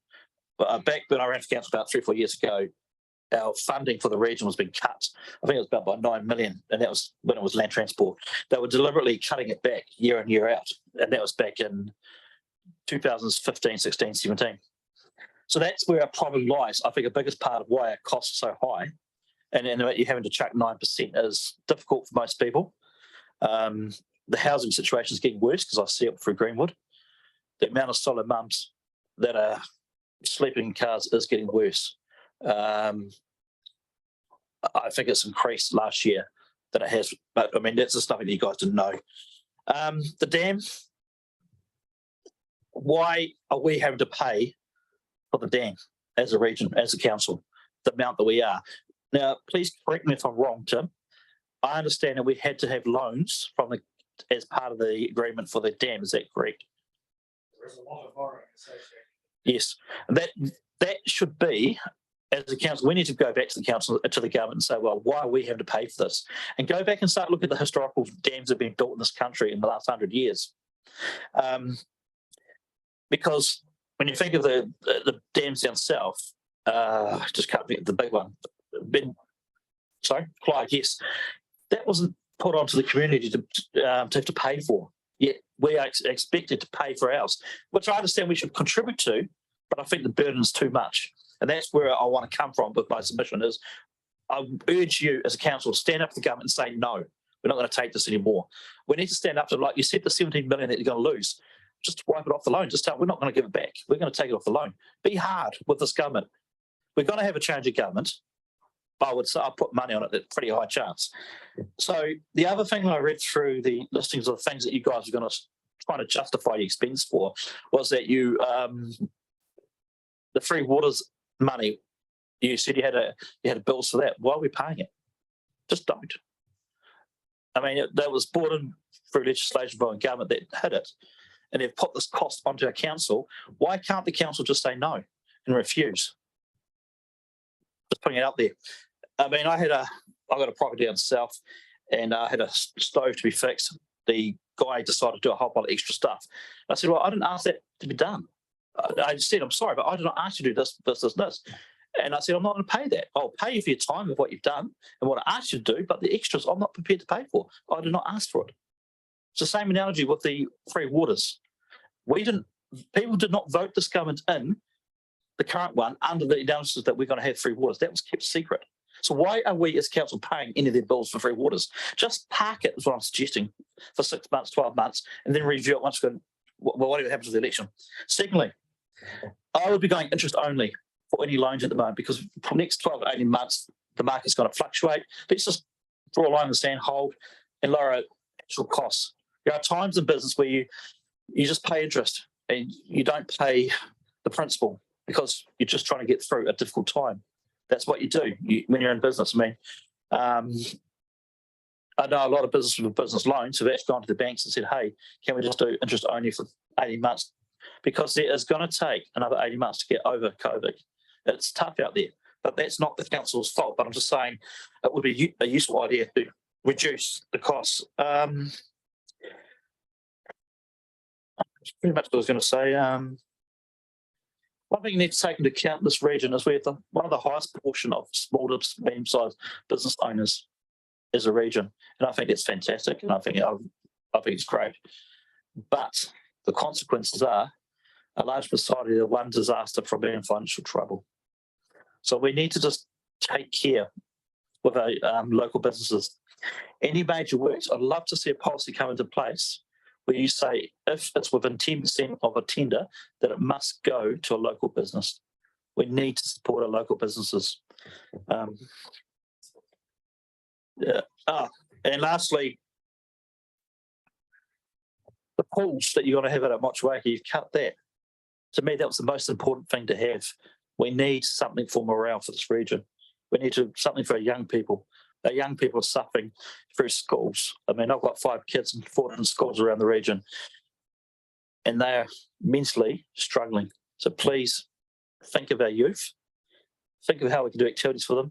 Motueka deserve a pool. I'd cut the free water money and throw that at the Motueka pool with my vote. Okay. Any questions? Thanks. There are some final questions. Chris. Thank you for your submission. What Three Waters money is it that you're speaking about? Okay, when I was reading that we should stop paying. When I was reading the that booklet newsletter line that you sent out, they said the 10 things that they thought about cutting but didn't. And then the second one I think was about the Three Waters. And I'm just saying, well, why are we putting money into that at this time when it's pretty clear it's going to be cut anyway? It wasn't. I mean, the amount of protests we've had in our region around it. Yeah. Does that answer that question? I just misunderstood, I think, in the way that you've spoken about it. Okay. You were talking about that. It sounded like we were hoofing money to Well, if you have a look, the Three Waters program. Okay, You're talking about the services generally. yeah, correct. Yeah. So, yeah. It sounded like. Okay, no, good clarification. Anything further? If not, again, thank you for, again, a comprehensive submission, both in writing and when you've spoken to it. So I appreciate you taking the time to come in. Thank you. Thank you. Thank you. Next up, we have Julie Catchpole on behalf of Suda Art Gallery.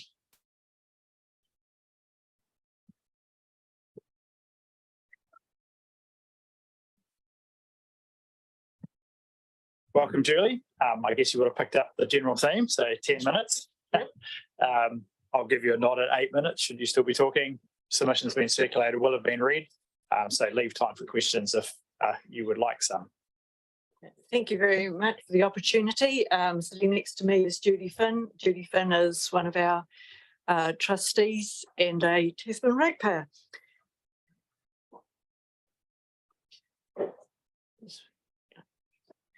So in summary, we're asking that you consider not reducing our grant and reinstating a CPI increase to the annual grant that you give us when you review your LTP.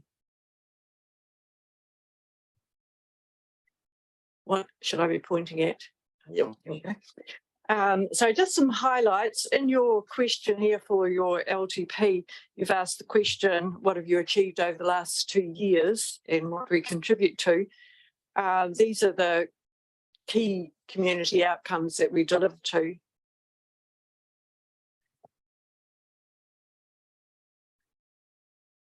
It is slowly. And here's some of the highlights. We've been a successful visitor attraction and arts destination, delivered exhibitions, provided education, and initiated the Suitors Tasman Art Walks.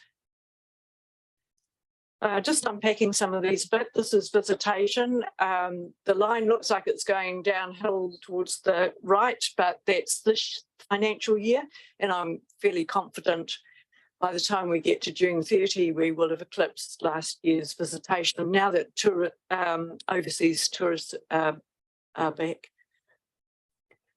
Recent exhibitions, Daryl Frost, of course, is a Tasman district artist. We did a big profile show on him. Suitors Education Program. Just under half of Tasman schools used our services in the last year, which is quite remarkable given the difficulties with COVID. We're the only standalone art gallery in the South Island to actually receive money from the Ministry of Education for providing ELC, what used to be called learning experiences outside the classroom. We also do quite a lot of community education and engagement. In that lower picture, there's yours truly over in your library, doing how to look at art. This is one that we're really, really proud of, the Suitors Tasman Art Walk, and we'd like to say a big thank you for your support and encouragement of this. This is all paid for through community generosity, donations, grants that we seek.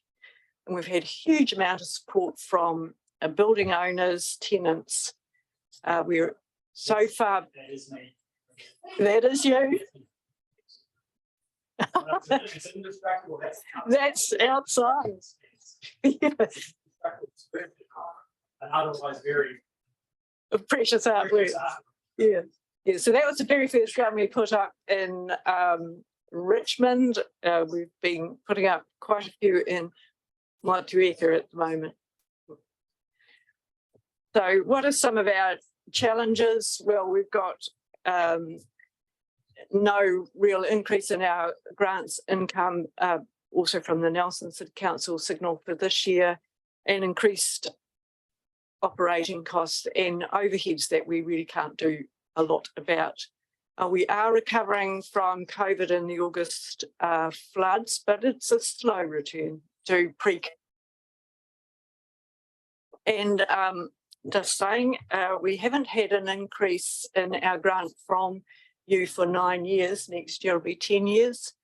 And the same with our contract with the Ministry of Education. Well, we're grateful to get it. It's been the same level for at least 9+ years as well, but with increased targets or expectations. Yep, you can do it. Whoops. So year to date, we've had the COVID and August floods. Our theatre was affected there. So we did have a drop in income, but we've got increased operating expenses, and ones that we can't really do much about changing, particularly audit, energy, cleaning. And it's quite a challenging environment to fundraise in, although we're pretty good at that, still challenging. Oh. So personnel is our biggest expenditure area, and we've moved to paying the living wage, but that comes with some challenges. We've got a really small staff, 8.1 FTEs for a 362 days of the year operation. And we'll all be faced with increased insurance costs with all these severe weather events. So this is just a diagram of our expenditure areas, and you can see their personnel. It's the largest area. And our income, turn into a diagram. So if we don't get increases, what we're contemplating is perhaps reducing our service, so that would be cutting back on the number of days that we are open a year. And that's not really great for visitors to this region if they turn up to the gallery expecting it to be open and it's not, leaves a bad impression. We've thought about some of these other things, but we really, really don't want to go there, especially things like levying an admission charge, because it's a barrier to access and it will impact on our other sources of revenue. So our request coming back is to perhaps ask you politely if you would consider increasing our operational grant, and so that we can maintain providing a great level of service. Next year, we're going to celebrate 125 years serving the Nelson Tasman communities.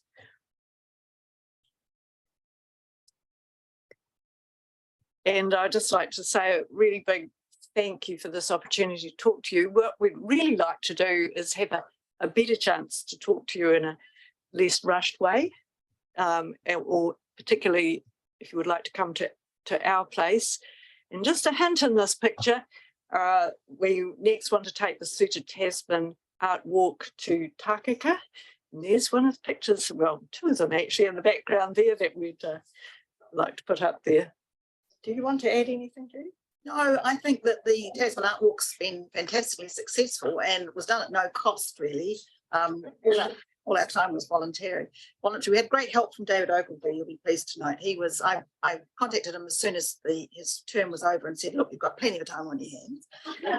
Come and help us do this. And I think he quite enjoyed it, actually. So we did a lot of meet and greet with him, and the community has been so responsive. It's been extreme because it's quite a complicated deal. You have to have a legal document with license to occupy to the owner of the building, the lessee of the building, and all these things take time, and also getting copyright from the artist so that we can do it. But it's been a most enjoyable project, and we've got Takaka we'll do after winter, and then Murchison, and then we're hoping to do a brochure of Tasman going through each of the areas. And yeah, it's been joyful. Thank you very much. Thank you, Julie. So any questions? A little short time for questions. I just know, I think the Tasman art is also, it's a lot of those pictures in real life are relatively small. We end up blowing up, and the quality of and then putting them out in the community so people can walk past them, interact with them, access them. People visiting the region who may go to the gallery itself, but even if they're in Takaka or in Richmond or in other parts of the district, Motueka, can walk around and see that art, and again the range of different artists and things that are portrayed in those situations. So I think it is a fantastic initiative. So it's been really pleasing to play a small part in helping facilitate that. So are there any other questions that arise from the submission? Chris? Just with the not having CPI adjustment over the last few years, how have you managed that? Within council, we've been, you could say, remiss in terms of increasing, over the years, as we probably should have with fees and charges and some other things. And anyway, just wondering how you've managed with that.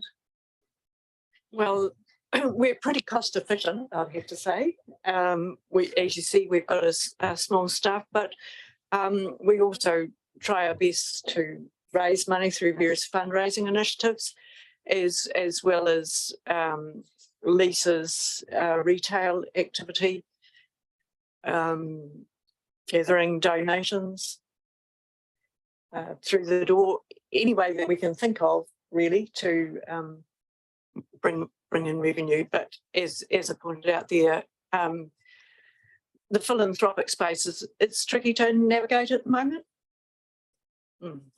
Also, you're running an environment where you have to have humidity and temperature control 24 hours a day, 365 days a year. That's a huge cost. And I would say, and I don't think Julie can say this because she'd be one of them, but I do sometimes feel that the people working for us are working as a charity rather than as a real life. How do I put this nicely? We do more hours than we pay for. Exactly. Yeah. Thank you, Julie. See you there. But when you have a biggish exhibition or prominent artist exhibition come through, does that generate extra? It just seems like it would, but is that counterintuitive? Okay. Well, it might do because there's more people coming through the door, so they might do more shopping and put more donations in the donation box. And we also have been seeking sponsorship to help us bring exhibitions like that here. Okay, if there's nothing further, you thank you both for, and I think it's actually all of the entities that we support in part or sometimes not at all. So whether it's the NRDA, whether it's SUDA, whether it's the School of Music, actually as a region, I think we have been really they all do generate a significant proportion of funding from other sources. This isn't always the case in other parts of the country where they get much greater public support. And you know, whether the balance is right or wrong, the fact is they have all over time both generated huge amounts of revenue for upgrades and new buildings. School of Music, same as SUDA in the past. And they also look to generate revenue, as always, challenging as it is for everybody. But I think we are well served by the amount of volunteer effort that goes into both governance roles and also the amount of commitment that the staff and all of those entities actually deliver. So worth bearing in mind. So thank you both for coming in and speaking to your submission. Next up, it's Lucinda who's here. So thank you first from Tasman Bay's Heritage Trust. Ed Shuttleworth from Sport Tasman may or may not be here. Okay, all right. I will unconfirm his to be confirmed. That's a shame because I was about to hit him up for $5,000 towards the bike thing. We can do that. We can do that offline. So, Lucinda, welcome. Again, 10 minutes. Your submission's been read and circulated. Obviously, we're all pretty familiar with the role that you play and the entity that you represent. So, over to you. Kia ora, and thank you for the opportunity to speak here today. I know I have spoken to you quite frequently over the last few years, and that's usually been around the new ARC project, the Archives Research and Collection Facility, that is such a desperate need for us to get up and running. And I'd like to acknowledge and say thank you to the councillors who came out last week to have a look around the ISOL facility. If anyone else would like to come along, just please let us know and we'll give you a tour. But I'm not here to talk about that today. Today it is around the annual plan. So just a brief refresher, as you know, we are a council-controlled organisation jointly owned by Nelson City and Tasman District Council and operated by Tasman Bay's Heritage Trust. We're the regional museum for Nelson and Tasman, and we are kaitiaki of the Regional Heritage Collection. We're charged with delivering the living standards outcomes that are required from local government by central government. And we have a really big role in doing that in terms of cultural well-being, economic well-being, the contribution that we put in there through the value of our collection that we care for, which is 20 billion, operational expenditure and the spend in the local economy and our employment. And we have a number of people from the Tasman region on our team. Social well-being, education, volunteering opportunities, providing public amenities, social opportunities, and environmental well-being, in terms of modelling best practice, environmental education, and undertaking and supporting significant scientific and historical research. And of course, cultural wellbeing, our cultural collections, our engagement with iwi, our cultural functions, and our cultural engagement with the multicultural communities out in Nelson and Tasman. We have over 55,000 visits a year. We're rebuilding. We had 70,000 pre-COVID and we're hoping to get back up to that level. Over 5,000 school students come through our doors or we go to them every year, and these are all dedicated museum visits. They're all coming in to go to the museum, not to go to any other facility that we have on board. On the rainy day, we're the key regional tourist attraction where the visitors coming from the airport come and find out about Nelson and Tasman and what they're going to see when they're going through the rest of their trip. And whether it's out to Golden Bay or the Abel Tasman, they learn about that in our place. And we're a haven for families on those rainy days. And those of you who are parents or grandparents will probably know those really large blocks pretty well. We bring a lot of exhibitions to Nelson and Tasman. These are our last 4 major exhibitions. We have one from Te Papa Tongarewa, Curious Contraptions from London, Meltdown, Visualising Climate Change from Europe, and most recent exhibition that's on currently, Mori Mori Tia Ngā Paonga Tuku Iho, Treasured Objects of Mana and Significance, which we put together from the museum's own collection. But putting together such a major exhibition does have its own costs. We educate Tasman, and this is our wonderful educator, Kelly O'Leary, who gets out into the community. All of these photos were taken in the last term. We've got Kelly's out there at Appleby School, Lower Moutere School, Wakefield School, and there's Waimea College. English is a second language class in our gallery. So that's what she does. We know it's really expensive for schools to come into Nelson in the bus hireage and all the other expenses they need to go through to get an away day. So we go out to them. There's 100% teacher satisfaction rate for Kelly. We do bilingual and bicultural programs, and we will deliver what the teachers need. We do outreach and connecting with people all over the region, from involvement in the Tuku 23 programs to our curators going over and speaking in Motueka as they did last week, to groups throughout the region. We do low sensory hours for the neurodiverse. We do tours for low vision groups. We have art programs that are free to engage with. So we really try and operate outside our walls, and we're really active in getting into Tasman. Financially, we're in a healthy financial position because we've got very good governance, and we've managed to repay the council loans that were incurred when the building was first opened in Trafalgar Street back in 2003, and we're repaying those at 100K to each council, and we're on track to have those completed by 2027.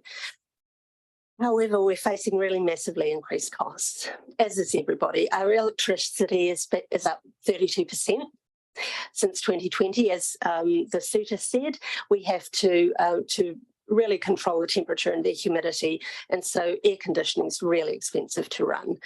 Our maintenance costs, as is everybody, has skyrocketed. Cleaning and sanitation's up 11.5%. Our security's massively up. And remember, we're caring for a collection worth $20 million. That's up 63%. We're expecting the insurance for our sites to rise by 20%. Living wages up by 10%, and we've got salary and recruitment pressure. We've got a number of specialist staff that we really need to retain. And many of our team, as I mentioned, are Tasman ratepayers, like myself, like Kelly, our educator. And so I come to the number of our submission. When we submitted our statement of intent, we budgeted a 5% inflation adjustment. We knew that the current CPI at that point was 7.2, but the Trust was very cognizant of the rising costs for everybody. And so we wanted to keep it as realistic as possible. And we're very grateful to TDC for budgeting 3.2% in your annual plan in terms of CPI increase. Effectively, though, however, that is a cut of 17,000. And we're also facing a 0% CPI increase from NCC, which we are, of course, appealing also. So essentially, I'm here today on behalf of Tasman Bays Heritage Trust to ask that you increase the CPI adjustment to 5% as budgeted, because otherwise we're simply not going to be able to maintain the current SOI levels of service that we have promised and we have indicated. And it's very much our mission to do that. And so we just very respectfully ask that the CPI adjustment is raised to 5%. Thank you. Okay, thank you very much. Thanks, Lucinda, for your presentation. Are there any questions that arise? Okay. Have you presented at Nelson City yet, Lucinda? Yes, presented last week. How did that go? We'll wait and see. I hope we made a pretty strong case. And I know that Mayor Nick did say to the suitor that if TDC was making a CPI adjustment to them, that he would match it dollar for dollar. So I'm hoping I'm hoping that would count for us too. Yeah, we can talk about all the contributions he might like to make the other way around. But it's very nice of him to put us in that position. Mike and then Christine. Thank you for coming today and your presentation. Very well done. I've been on the periphery of some of the work done by your staff, and they are truly magnificent. And you've got a good set of people there, good organisation. All I can say personally is keep up the great work. Thank you. They are a fantastic team. Thank you. Christine. Thank you through the chair. It sounds a bit like a telethon, doesn't it? You do this and challenge you to do the same. Look, actually, I don't have a question, but I'm just sitting here and I'm just thinking how many times you come along and present to us and you're always so positive and enthusiastic and actually talk about the value that the trust delivers. And so I take my hat off to you actually, because it's not easy always having to come and ask. So well done. Thank you. Thank you, Christine. So if there are, well, as it turns out, no real questions, but very nice comments. So nevertheless, well, nice comments, gratefully received. Thank you, Mike and Christine. Yes, you did ask a question, Kit, and we got an interesting answer because now we know that we're in a bidding war. All good. Thank you very much, Lucinda. Thanks for your written submission and coming in and speaking to it today. Right, so we could break for a cup of tea, but I see that Ross has turned up early because Barry's probably been on the phone telling him to turn up early. And we do have a gap, so rather than make you wait around, if you would both like to pop up and we'll take this submission from the Motueka Community Swimming Pool Committee before we break. So thank you, gentlemen. Thank you both for popping in a bit earlier.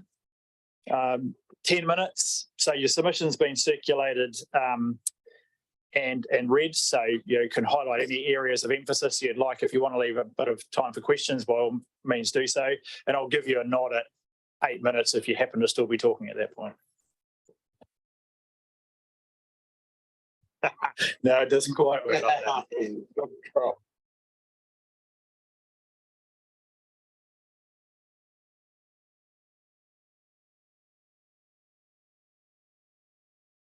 Okay, yes, that's better.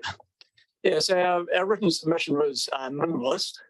And a little bit that's because we've said the same thing so many times to the council that we anticipate that most of you guys know about the project already. But and we'll invest in it. But just as a quick recap, that there's 20 years of projects and from Motueka about having a covered in head swimming pool there. That it's been in the long-term plan previously a couple of times and then was put in again at the 2021-31. There's tremendous support in Motueka for a pool. We've actually got $225,000 in the bank at the moment, which has been raised by sausage sizzles, individual donations, film nights, quiz nights, car rallies, you name it, we've done it in the community. And so this is really small donations by the people of Motueka that are up to that level. The Lions and Lionesses have been great supporters, particularly towards the therapeutic pool side of things. Unfortunately, their funding is a bit under stress for time. They were accessing international Lions money, so they're just a little bit, that's under stress at the moment. Motueka Rotary have also identified the pool as their major fundraising focus at the moment. So that's really great when you've got two organisations like that behind you. Motueka is the largest town in the South Island without a heated and covered pool. And I used to look on that as really identifying the opportunity, but these days I'm sort of feeling it's more of an embarrassment that we are the largest town without one, and it's hard to stand up in front of other people. What we don't need is more studies to tell us that there is a need for a pool or that there is community support. We've had plenty of studies, we've had plenty of feasibility studies, and we know that. So with respect to the 2023-24 plan, we understand why the funding has been pulled because the pool's not going to be built next year. So there's nothing else to do except pull that funding, but it doesn't mean to say that the committee or the community is at all happy. The pool committee's been involved in the feasibility studies setting that up, going through it. But it did take 8 months between the time the council approved the funding for it and then council staff actually got on to doing the job. And then it's taken another 5 months since the feasibility study was completed and it still hasn't been presented to council. So these are, there's over a year's delay there that just builds on builds and builds. So, we can do better than that. There are facets of the project that council staff are working on at the moment. And it's important that they continue to do that to build up so when the decisions are made, we're ready to go ahead with it.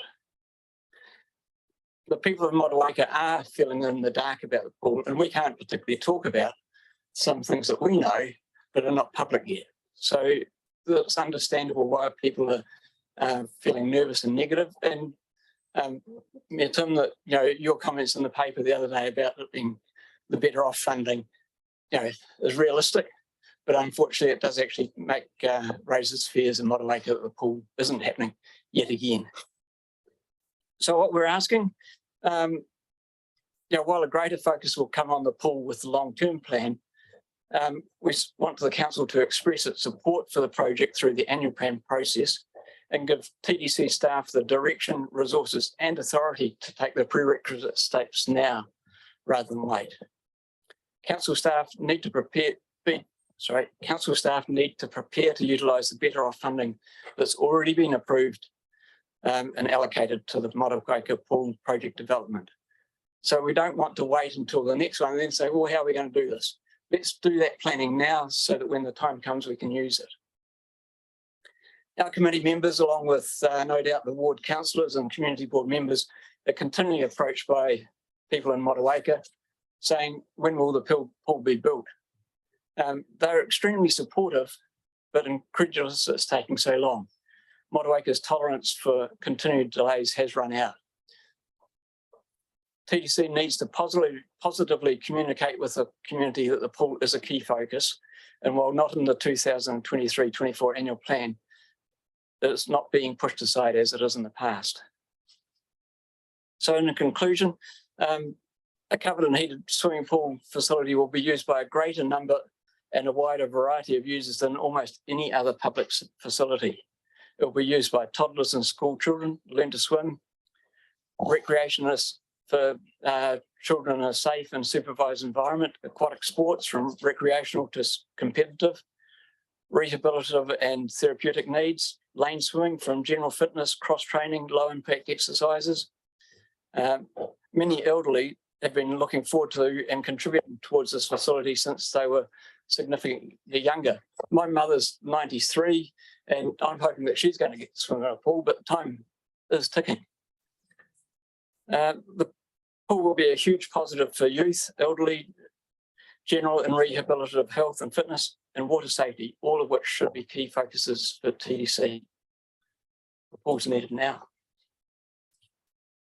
Thank you, Ross. I apologise for the way the better off funding thing came across, but it was an inevitable answer to a question that was asked directly. What are the impacts of losing the better off funding? And I guess the point is it makes the decision around funding the pool a little bit harder than it was previously, because that was, I think, $8 million or a significant proportion of our better off funding was considered to be used for that purpose. So I apologise if that's affected your community feedback, but it's kind of getting at the government to indicate that that was actually really important to us as a community, the better off funding and what it was going to achieve potentially had it arrived. So, Kit. Well, I've just declared interest because I shared a lane with Fred last week in the Richmond pool, so because there wasn't a lot of room, but I didn't try and drown him. So, Ross, Fred, great to see you here. I am a supporter of your pool. What I want to know is how much funding do you think you will have to raise for this project? That's an extremely good question, because from what we were looking at with our original plan that we put forward, and then the feasibility study came along, and basically what we were looking at was down here, and what the feasibility study came out with was something in far excess to what we were dreaming of. I mean, we're not against what it's saying. I mean, if you can do that, great, because it's far more than what we expected. And what we were looking at raising in the first place was a significant amount towards the original, what was it, 4.5 million or something like that. We were going to raise a significant proportion of that, probably a quarter of it at least. And that's where we're aiming. Now, when you're looking at 15, 16 or more, that's a difficult pull for the local community to grab, you know, a significant amount of that. So, I mean, over the years, I've been involved in this long time and all the designs that's come and gone, all the rest of it. And I've seen what could be done 5 and 10 years ago for 2 million, 5 million, etc. And now, as time's gone on, it's just getting like this all the time. You know, it's just growing. And the longer it goes on, the worse it gets, if you like. But I think I got the impression over the past 4 or 5 months since the feasibility study came out, because obviously some of us are aware of what's in the feasibility study, even though it's not out in the public domain yet. So for us to sort of look at what's going to happen now is difficult, because it's purely up to the council what they're prepared to put in themselves, what they can raise out of their own, I don't know, wherever it comes from. You know, I mean, you were looking at Three Waters for a while, and then that's sort of gone down the plug hole, and etc. So it's there are areas that we haven't tapped as yet, because you know, so there's funders like Rata and lotteries who we've kept in contact with continually over the last, well, I've been involved in it for half a dozen years, Fred even longer. And then there's, you know, the business community, which we haven't really hit up yet. And, you know, and there are people with deeper pockets around Motueka as well. So those are the sources that we're yet to do. But, you know, we were at under the yes, last I think this is the whole chicken and egg. we can't do it on a bigger thing. Completely sympathise. The chicken and egg argument. Look, I have no doubt Motueka can raise whatever amounts required. Ultimately, I think you're entirely right. There are lots of sources that all relies on finally getting a project with a cost. That's right.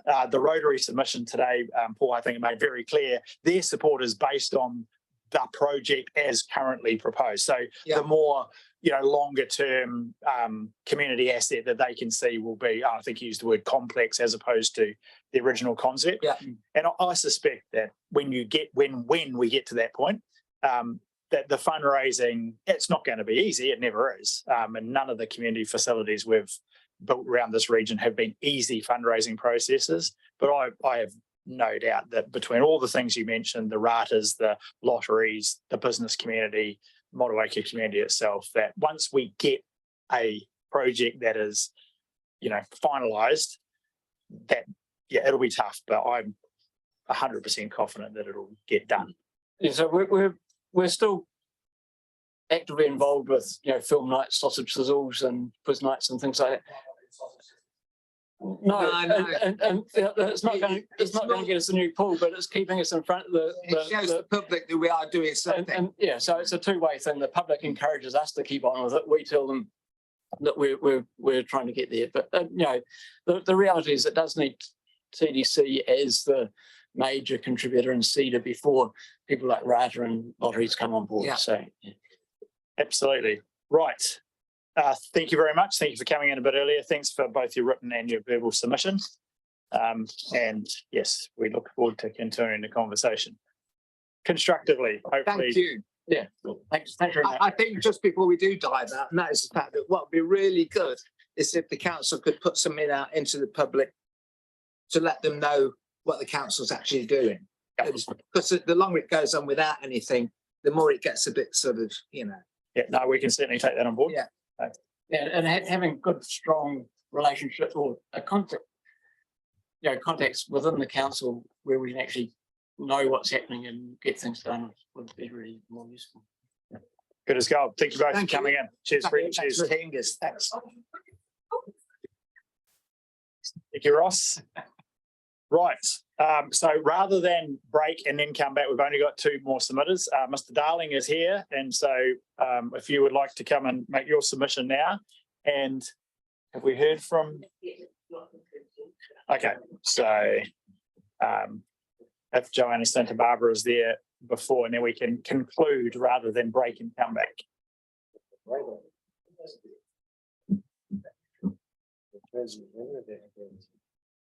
Right, welcome. You probably have to push one of those microphones off because both of them are on. So if you push off on one, there you go. And you use the other one, that'll be great.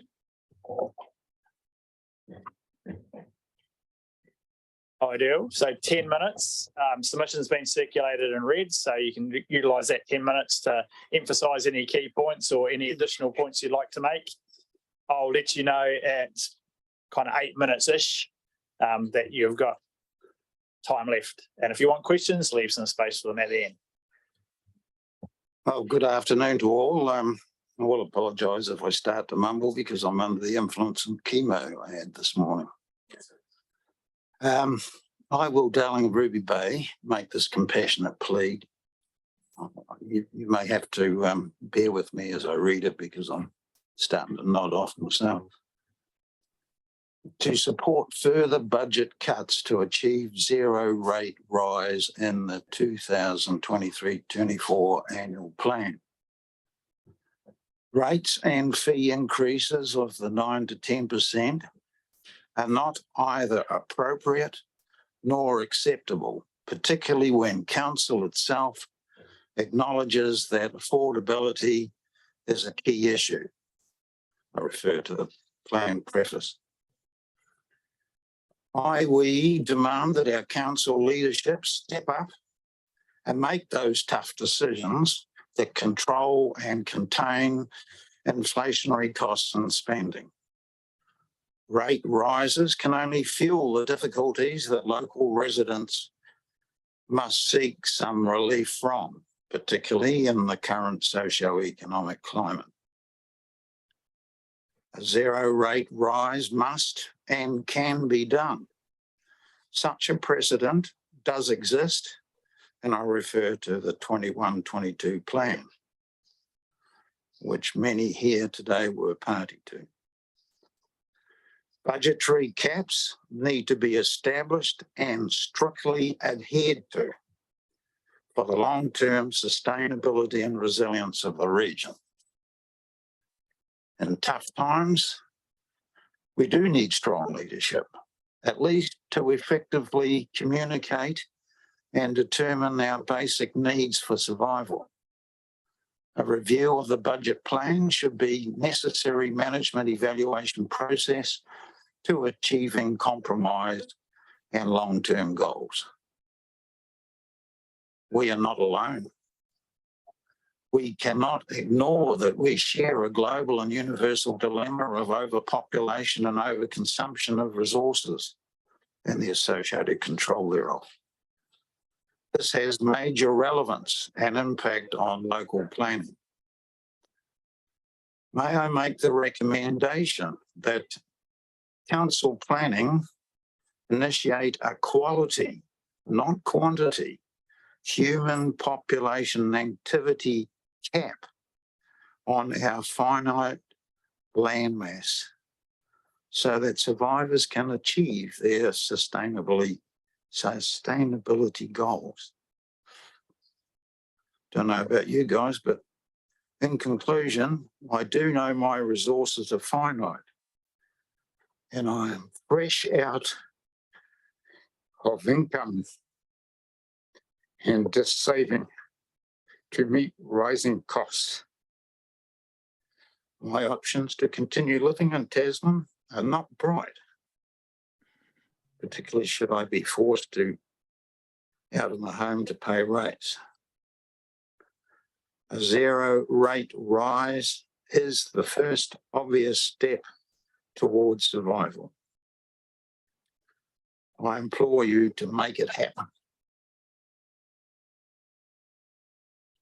End of my submission. Thank you, Mr. Darling, for both coming along and presenting your submission. Are there any questions?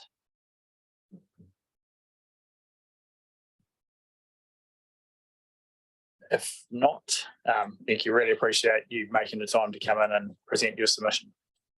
Certainly my amount. Thank you. Think about it, guys.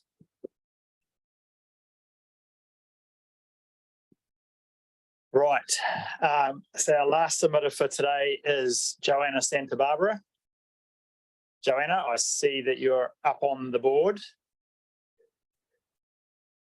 Indeed. So welcome. Thank you. Thank you. You are today's last submitter. So 10 minutes, and I'll let you know at 8-ish. Your submission has been circulated and read. So if you'd like to emphasise any key points or any issues that you'd like to add to it, and if you want time for questions, if you leave a bit of space at the end. I'll try to do that, Tim. Tēnā koutou to you, Tim, and all councillors. So I'm Joanna Santa Barbara and Chair of Nelson Tasman Climate Forum, living in Motueka.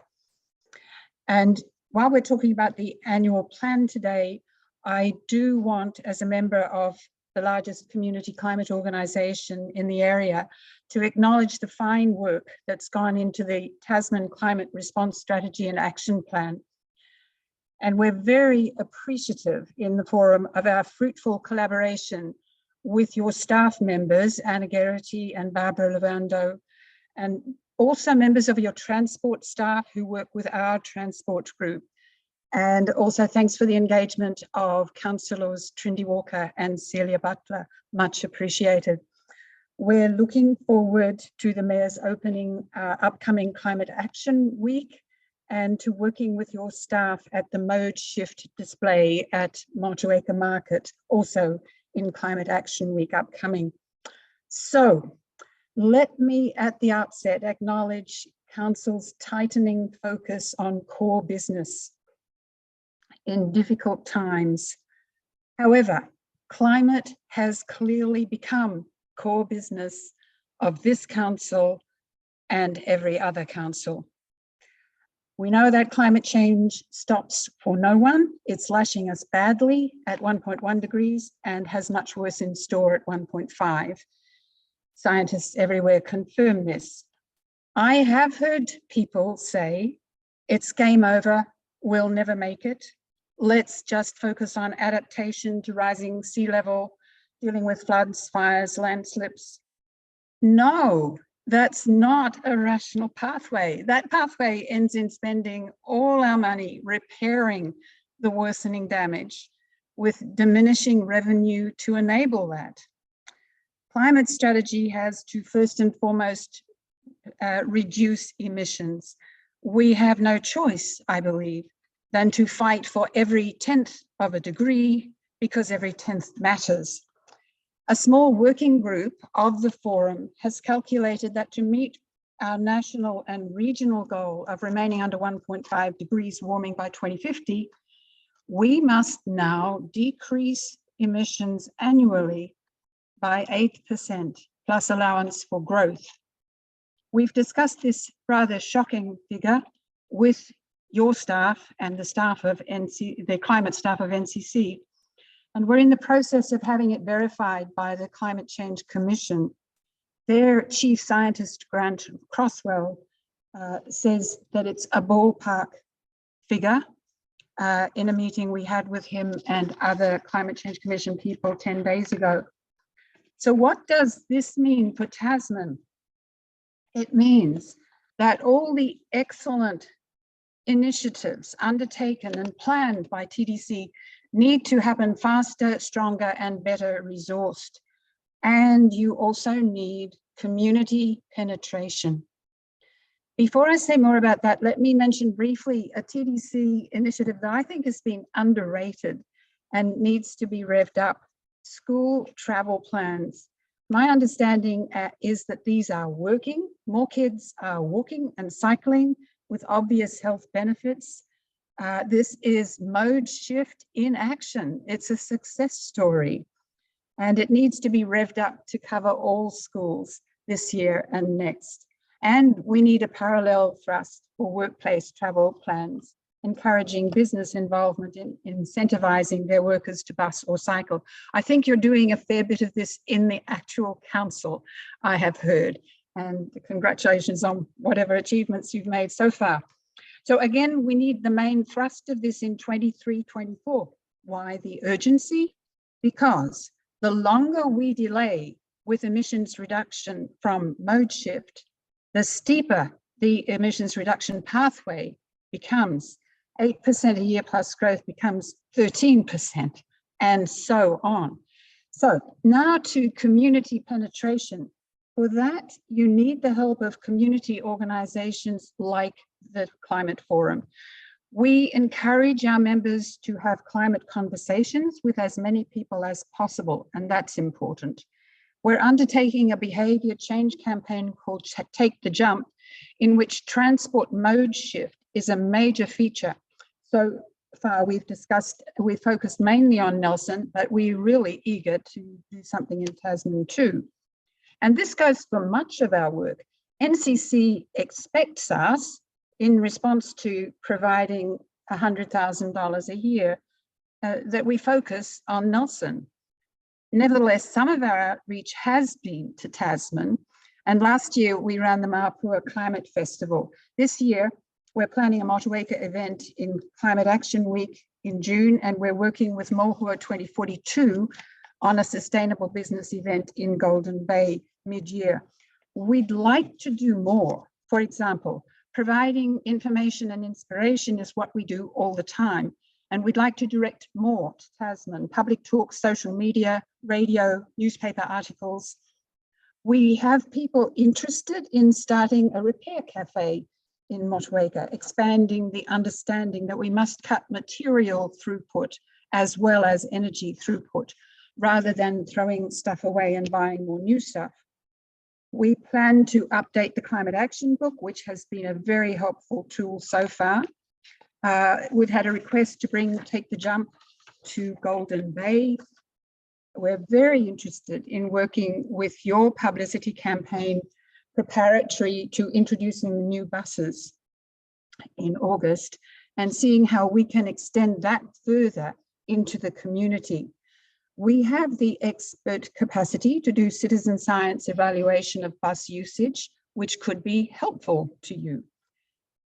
Building community resilience to both slow and fast moving disasters is an area we'd like to further pursue in Tasman. And we have people interested in doing that. In fact, I think people are asking you to get on with that. There are other possibilities. We can't do all that immediately, even with sufficient funding, but we'd very much like to have more action in Tasman, and therefore request funding from you, perhaps 30,000 a year, to do this work and to respond to opportunities for action as they arise. We can work collaboratively with your climate staff to generate projects, measure progress on outcomes, and report back to councils. What justifies this outlay when funding is very tight? The council's climate strategy needs the forum to succeed. We are the community facilitator on the ground and an essential dynamic for change. We can leverage what we do in Nelson into Tasman and offer a lot of volunteer practical work on what people once called a smell of an oily rag. This is how we get to be good ancestors. Thank you. Thank you, Joanna. I'll open it up for questions. We've got a bit of time. Chris. Kia, thank you for your submission. Interested in your comment that the council strategy needs the forum to succeed. What are the ways in which you can or do measure your effectiveness and impactfulness and I guess bang for buck in terms of ratepayer money? How do you know you're being successful? What are your sort of KPIs, given that it seems that quite a bit of the work is educational and motivational and right. The measurements the metrics that we use up to this point have been mainly exposure metrics. So we can see how many people watch our webinars, and it actually measures in the tens of thousands for some of the webinars. And we can measure how many people attend our meetings and our and actually attend in person our webinars. So those and also the number of people who apply for membership and work on a volunteer basis with us. So those are the sort of metrics we use so far. We're pretty interested in extending that into survey metrics, which we haven't done so far. Thank you. Which I guess would find out whether so people attending webinar and then you're finding out actually what was the impact on them. You know, is there changes in thinking or behaviour or motivation or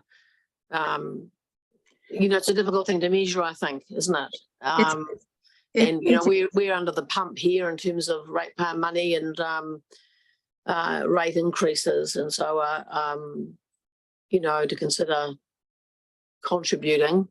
I don't know. I need to have a sense of that. That it would be a very effective use of the money. I think that's fair enough. And the sort of dimensions that you're talking about, I think we'd need survey methods to get at, and we would really like to do that. Possibly in the coming year, we may be able to. Thank you. Mike. Joanna, Mike Kinnamoth here. Two things. I fully support your effort and your work that you're doing. Absolutely stunning, and please keep it up. Don't slack off. And because I live in Mapua, I was involved in a little way in the Sustainability Festival, and I would like to see that moved around our region a lot. More engagement there, because that was such a huge success. You think you've taken that festival around, or was that just a one-off? That was a one-off, Mike, but it's the sort of thing we'd really like to do more of, and we do need a bit of resourcing to do that. Thanks, Joanna. Thank you. Are there any further questions?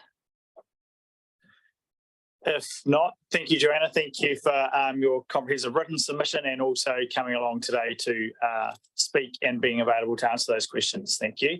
It's a pleasure and a privilege, Tim. Thank you. Right, that draws us to a conclusion of today's submission. So thank you. Tomorrow morning we start at 9:30, relatively shorter submission process. So I will see everyone at. Oh yes, so just before we break. What was that? I was just wondering about if there were any points to go to the delibs. Yeah, so that's so I was just going to check. So any further points? So just before lunch, we had the opportunity for anything that's came out of anything that's come out of this afternoon's submissions where you'd like further feedback, either to the submitter or particularly back to us as part of the deliberation process. Brent then Trindy. Yeah, thanks. One of the things I'd be interested in is some of the contracts that are existing, especially the larger ones that have asked for CPI increases, just whether that funding's tagged or it's just a contribution to the entity at whole. Like, are the officials behind that those funding models? Okay. Yep. Cool. So specifically NRDA, SUDA. Probably specifically NRDA. Yep. Cool. Trindy. Yeah, just some feedback from Parks and Reserves around, do we have a policy with our playgrounds for accessibility for all? Okay, noted. Christine and Chris. I'm just thinking about the Motueka pool. What I'm hearing, I think, is really a question of scope. And so I'm interested in understanding what's the council process for getting to a point of agreeing the scope with the community, so we actually know what is the project that we are. I guess the fundamental point of that is, when do we see the feasibility study that obviously they've seen? It's slightly tricky to be the council and not have any visibility of. So I think that is a part of the same question. When do we get to see that? Understand how much has already been agreed / discuss / with the community, the promoters, etc. And that is the point, you know, where we can get a bit of understanding. And that's clearly for the 10-year plan, that's crucially important. But I think it's also important in terms of the second part of this, or their last request, which was, can we just like generally update where we are? What are the, you know, where are we in the process? What's been done? What are we doing currently? Because there is things being done and considered. And before that goes out publicly, it would be pretty good for us to have an understanding of it internally. Thank you. In terms of the accessibility issues, so there was a statement made in the submission that we don't audit in terms of our footpaths and other infrastructure, that we're not doing access audits. But I understand that we do. There'll be specs and regulations that I imagine are followed, but having some understanding of just what we do within council, or what our audit processes are, and also our which accessibility groups are we consulting with or connecting with and being informed by, would be helpful. Thank you, Celia. Yeah, just about the issue of the weeds on the Rotatai sand spit as to, has someone asked that? Yeah. Oh, all right, okay, good. Okay, Christine. You might have covered this one earlier on, apologies. Just with regard to the UAGC, so there's an idea of maybe slowly raising it. I guess I'd be interested to know whether there are any other unintended consequences of doing that in relation to particularly our rural communities. Yeah, so look, I think a number of the things, and again, this is the advice we'll receive back. Some of these things are annual plan issues. A number of them, for example, that one are actually, these submissions need to be taken as part of the early engagement, because it's more of a 10-year plan discussion. But okay, is it, sorry. All right, leave our papers here. Yes. And so just by way, tomorrow effectively is a carry on of today's meeting. So it's the same meeting spread over 2 days for clarity. Celia and then Trinity. yeah, sorry, just to, it would be good to know what's happening as regards talking to the government about funding for Port Tarakoe, because NRDA Tell you that. saying they are talking. Yeah, I can tell you that. Yeah. All right. I'll go to Trinity. I will. I'll tell you. All right. Thank you. Just so we know where we are. Yeah. No. Trinity. Today, sorry, Barry. Today, I found it quite hard to follow the submissions, and actually, I couldn't even find Fred and what's pardon? The first point you just followed in order. Yeah. And then there was a point where they did it. And then we couldn't find them. And then there's a couple that weren't these. I had read Two couldn't the Motueka Pool one, but do you think I could find that today? So maybe Today's for agenda. tomorrow, to help people like me, we could have an agenda that just has the people that are presenting, please and thank you, including Ed's from Sport Tasman. Yep. Because as we sit here Googling, trying to search it. Yeah, no, I found that at the last few, they were not either, they weren't in sequence or they weren't actually there. I think what we might do is put the submission number, Neil. So if we've got time, submission number on the agenda, that might just help people to be able to refer if that's possible. Yeah, we can do that. Righto. Just can I say that? So for me, that they were all there under the first document of the agenda document. All the submissions were just all there in order. And then there was another document where you could go to all the submissions. Yeah.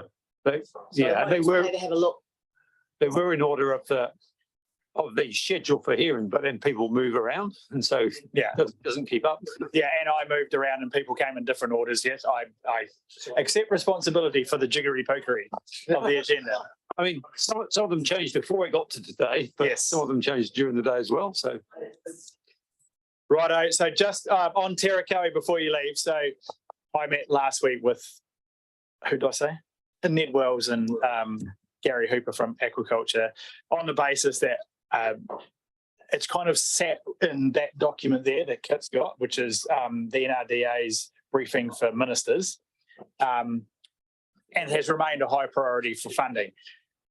If the history for those who haven't been around, it was a 20-something million project that we tried to get funded through the Provincial Growth Fund back in the day when Winston and Shane were running around. I've still got the announcement placard in my toilet, which is the best place for it. On the basis Winston stood here and announced it as a grant, and then his minions had to rush over to him after he'd announced this wonderful grant he was giving us and say, Mr. Minister, it's not a grant, you're loaning them the money. Anyway, long story short, we never took that up because of the tags that came with it and our experience with the Waimea Dam, which is, sometimes you borrow money, projects blow out, no one wants to cover the cost. So we didn't want to go down that path.